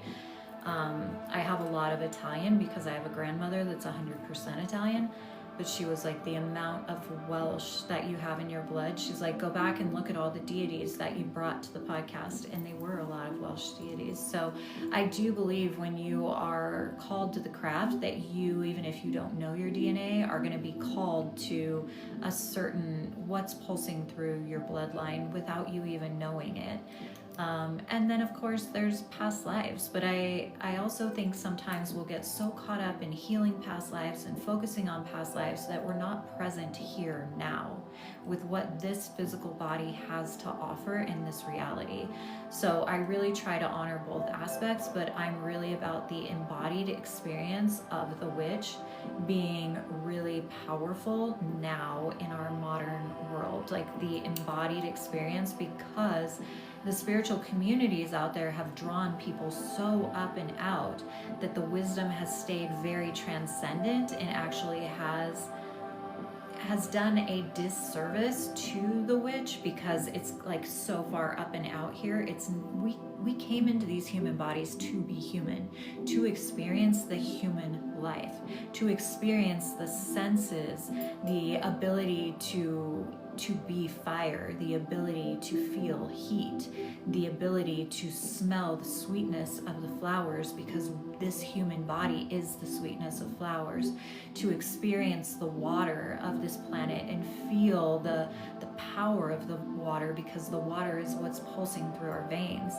you know. And modern spirituality has got people so up and out. You know, I've watched on Instagram someone in particular I followed for a while who was very cosmic, starseed oriented teacher, who all of a sudden now is calling herself a witch and sharing all this witch stuff, and it's like she's so disembodied. And there's so many people that are who had never anything to do with witchcraft that are like, oh, like they really are on social media just to go with what's hot now, not with the real embodied life of the witch. So be careful who you're following, who you're taking wisdom from. You know, I really respect a lot of Wiccan people out there. Not that I agree with everything they do, but I respect their path because it's something that has not changed, that has not swayed in them, and I like that. But these creators that go from I'm a starseed to this, you know, you know, there are things that will let you know these people are not very about the embodied experience. And I do believe it's important right now to focus on our embodied experience. So, meaning that you are living the life of a witch. You're not so far up and out that you aren't focusing on the fact that you have a life to live and an experience to play out here. Like, you get too far up and connected to the cosmos that you have more of a spiritual psychosis happening. And that's the thing about the crown chakra, was we were never meant to just be crown chakra only, right? We have all these chakras that need to be in a line, because when the crown chakra is open and you are working with the third eye, you need to be rooted in reality. Otherwise, it becomes spiritual psychosis. You don't know what is real and what is not, because when you are so open spiritually, you are open to both the dark and the light. And so you will be swayed over to and allow those energies to come in when you are not grounded, when you are not rooted in this reality. And that's why it's so important to me that there is an embodiment aspect. You know, I do focus in my teachings like on bringing the things in around the body. Like, I focus more on shadow work around this life than I do on what your past lives were. Not that the past lives weren't important. I mean, I can see them, I can feel them, but I'm also not hyper fixated on that, because it's more about what this body is experiencing in this reality, if that makes sense.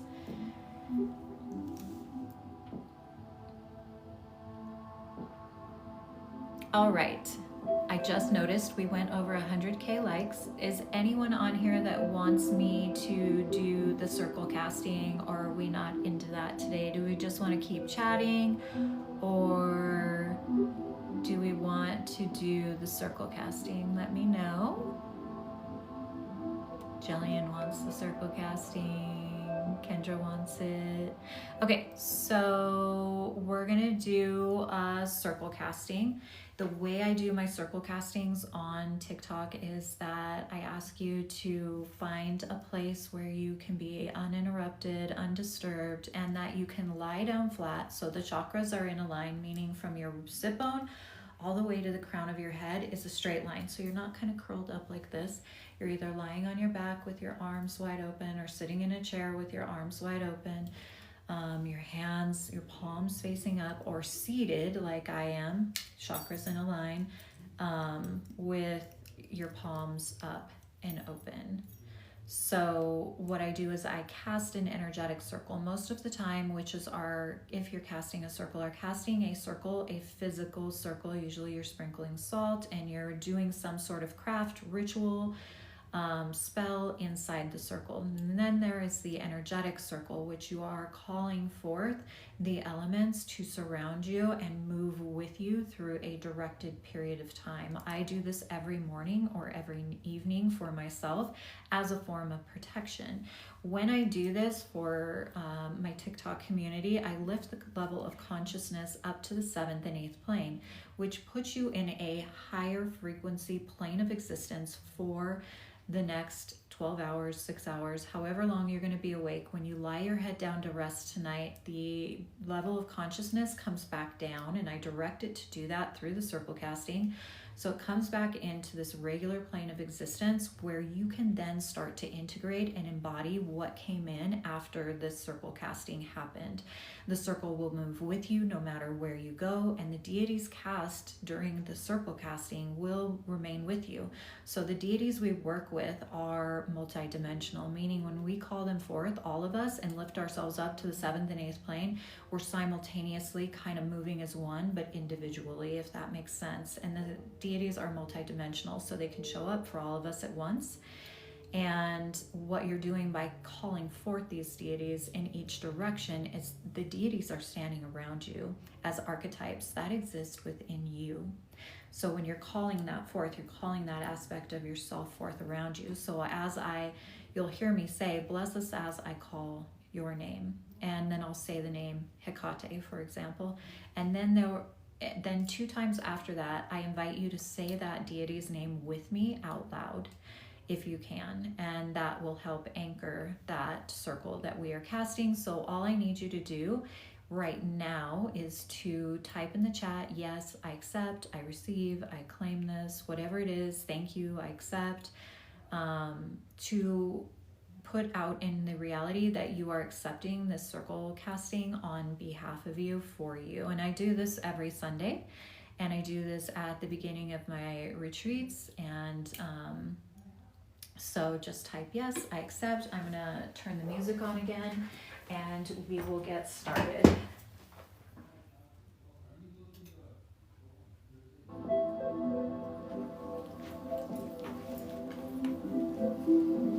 All right.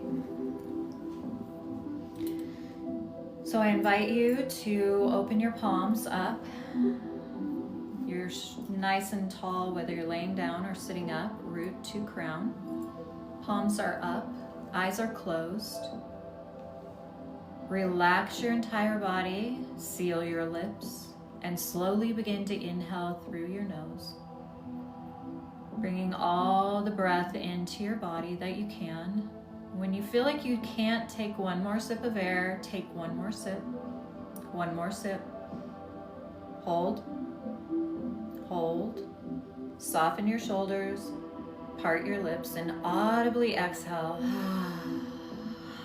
Push with your abdominal muscles, releasing all the air out of your body, letting all the stagnant air drip out of your mouth, and then seal the lips. Fast, deep inhale.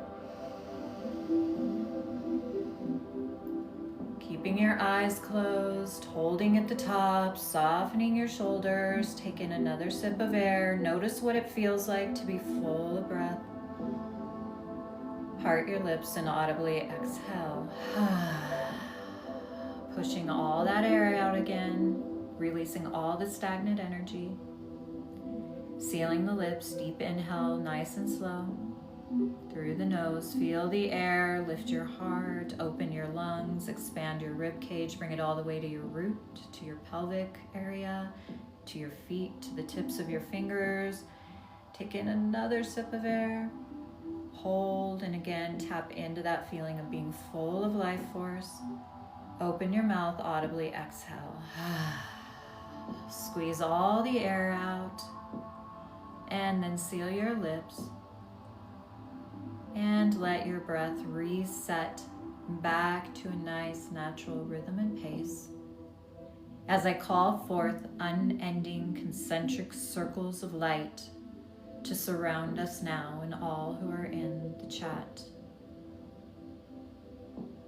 These circles spiral as light around you, maybe allowing your closed eyes to witness the spiraling of light around you, noticing the colors.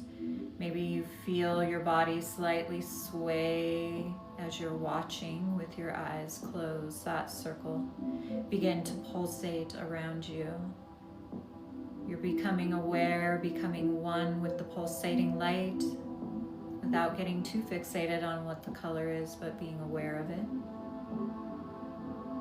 Feel yourself enter the center of this sacred circle. The circle continues to pulse as you become solid and still in the center. With your eyes closed, bring your eyes to a cross-eyed position. So it's like you're looking at your third eye with your eyes closed. This will awaken and open your third eye. Keep this focus here as long as you can without having to try too hard. Feeling grounded, anchored, and rooted in the center of this circle of light. As I call forth the guardians and the watchtowers of the north, south, east, and west.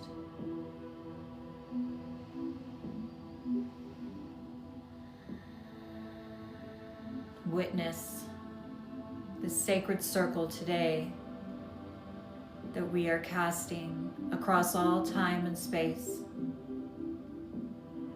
through all dimensional realities. Guardian of the north, keeper of earth, keeper of the crossroads,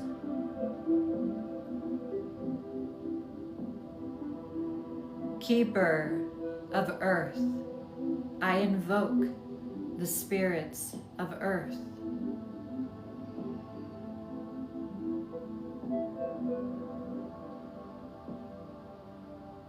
Bless us as we call your name, Hecate, Hecate, Hecate.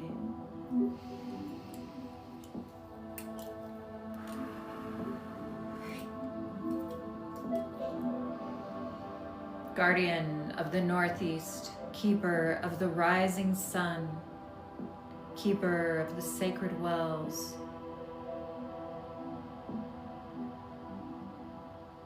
she who joins us with her flaming red hair, seated at the well, offering handfuls of water to each who enter this sacred circle, anointing you with these sacred waters from the healing wells in which she resides, reminding you that this is your right to do at any time. Bless us as we call your name, Bridget, Bridget, Bridget.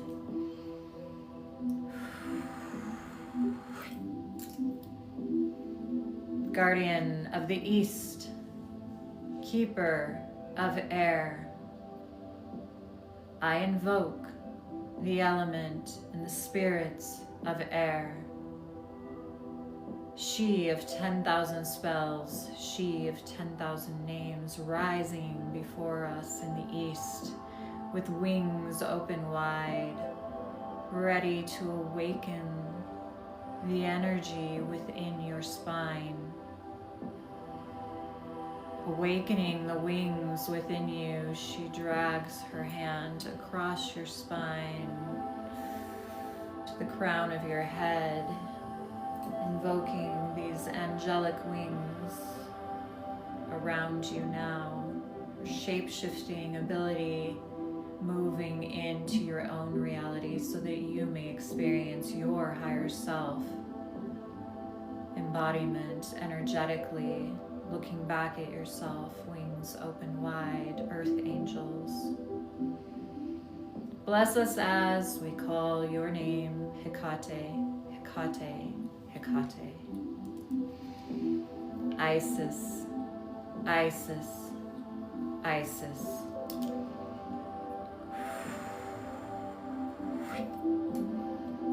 So Hecate has joined Isis here in the east, which is unusual, but she came in, so I allowed her to be here and there at once, meaning she is holding two spaces for us now. Guardian of the Southeast, keeper of sovereignty, she who rides through the winds of change, through blazing fields of fire, birds always surrounding her, singing her songs that precede her. This deity awakens through the heart of many of us through song. Feel her song singing through you. Bless us as we call your name, Rhiannon, Rhiannon, Rhiannon.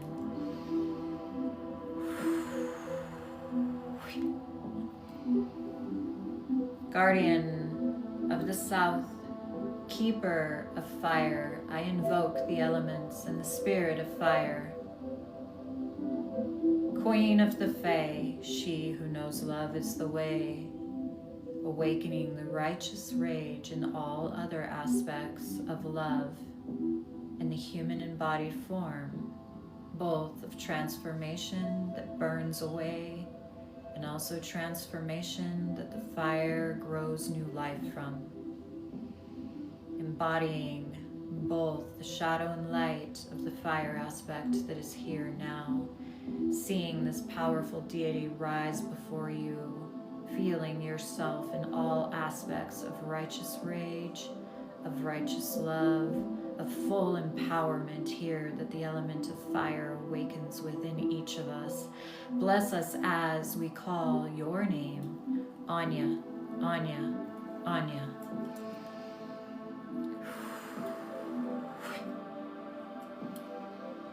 Guardian of the Southwest, keeper of mystery, She who has been demonized and hidden throughout history, the same as the witch has been. She who is weaving the threads of awakening through the witches, through the priestesses who have been demonized throughout history. She awakens the shadow within us, the power of the dark feminine, power of the light feminine, our ability as priestesses rising in the modern age. She awakens the need for the support of the divine masculine, which she's bringing into our reality now. Bless us as we call your name, Mary Magdalene, Mary Magdalene, Mary Magdalene.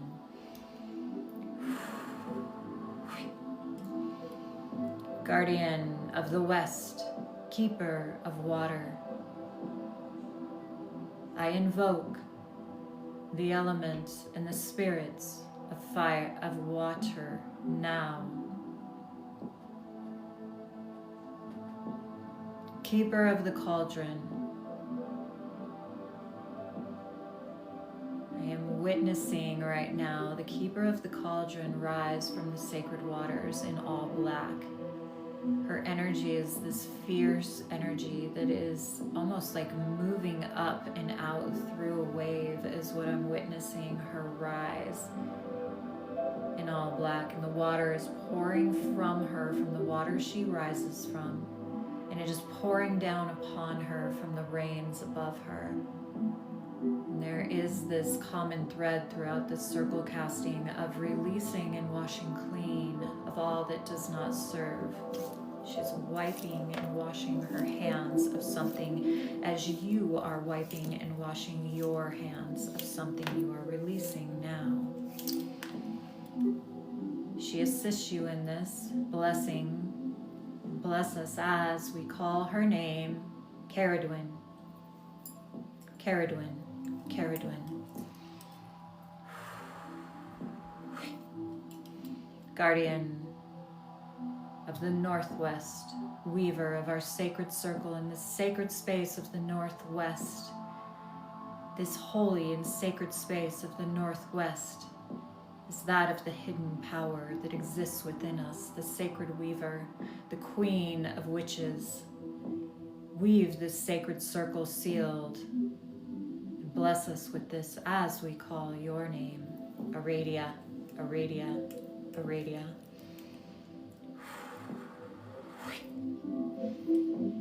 All deities in place, move our hands beneath us as we call up the loving presence of our Earth Mother to anchor the circle from beneath us. She rises up to support us, holding this sacred space from below. Mother Earth, as our body, we become one with you now through this circle casting. We feel our feet dropping chords of consciousness into the earth, deep into the core of your loving embrace, Mother Gaia Pachamama. Your essence exists within each one of us here now. We call forth the ancestors of all who walk with us in a good way. We call forth the stewards of the land, of everywhere that each who partake in this circle are, that walk with us in a good way. Call forth the ancestors of our bloodlines individually that walk with us in a good way. We call forth the Fae, the elementals, the gnomes, and all who support the journey of holding the sacred space from beneath. From above us, we call forth our star brothers and sisters to hold space in the above, creating the wholeness of this sacred circle as you witness this sacred space from above, pouring down the wisdom from where our soul originated, from the star systems, where our true lineage was born, before the lineage of our blood became who we are. Bringing your hands to heart center, left hand on your heart, right hand over your left, as we call forth the I am presence of each person casting in the sacred circle today.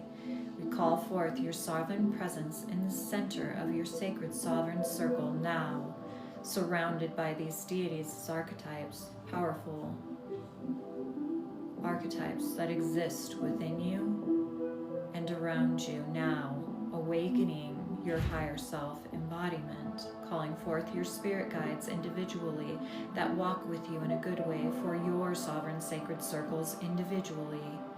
And as we do so, we lift this circle up, up, up to the 7th and 8th plane of consciousness, where divine knowing and miracles take place.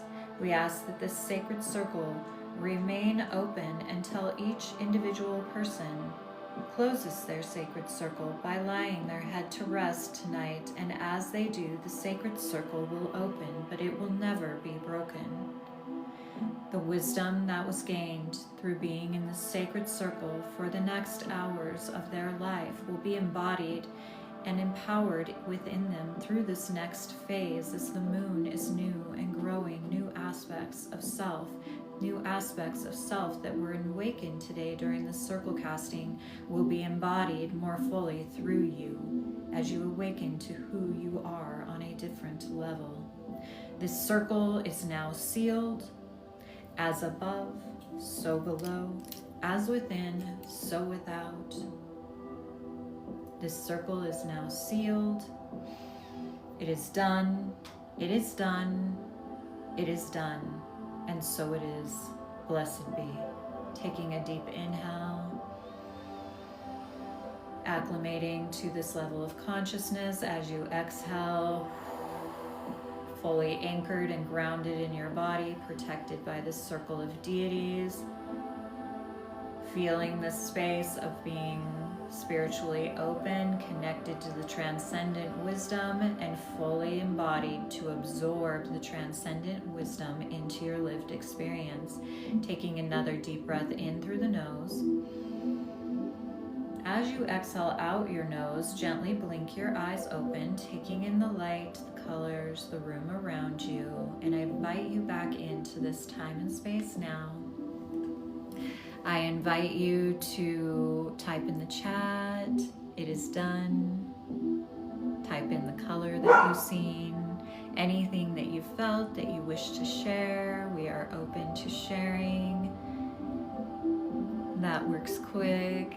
It is, to me, it is the highest form of protection and grounding that we can experience as a witch. And so it's one of the things that I teach is not just casting a circle for your spell work, but casting an energetic circle daily, where you are calling in specifically the deities that you're working with. And thank you for sharing your experience and your colors that you've seen. It is all valid and relevant and beautiful, because these are sovereign sacred circles. We are casting these circles together, but it's for each of us individually. And I love that you're sharing the colors and that you are sharing that it is done, because when you are sharing that it is done, it is truly anchoring that into your reality now. I felt connected to Mary, all were divine, and oh, it moved too quick, I didn't see it. Yes. This is so beautiful. Thank you for sharing your experience. And you can do this on your own every day. And I teach this in my Way of the Witch program. I teach basic circle casting in practical magic, and then we go to a deeper level of choosing deities when we move to Way of the Witch. I would love to invite all of you that participate in this weekly to start taking those courses so you can learn to do this for yourself on a daily basis. I really feel like the more of us that are doing this, we will feel more empowered and protected and trust in everything that is happening in our everyday life. And thank you for being here and for liking the live and for staying live while we cast that circle. I am on every Sunday, so I'll be back next Sunday. And if you haven't followed me, follow along, check out the retreats. Like I said, I'm not the witch that shares a lot of spells. I try to share wisdom that, rooted in the teachings that I teach in my classes. Blessed be, Jessie. Thank you for being here, sister. Little Sammy, blessed be, thank you. Jillian, thank you. I hold retreats yearly to give people that in-person experience, but I also have my virtual coven, which does live Zoom gatherings. I have a small library of classes in there.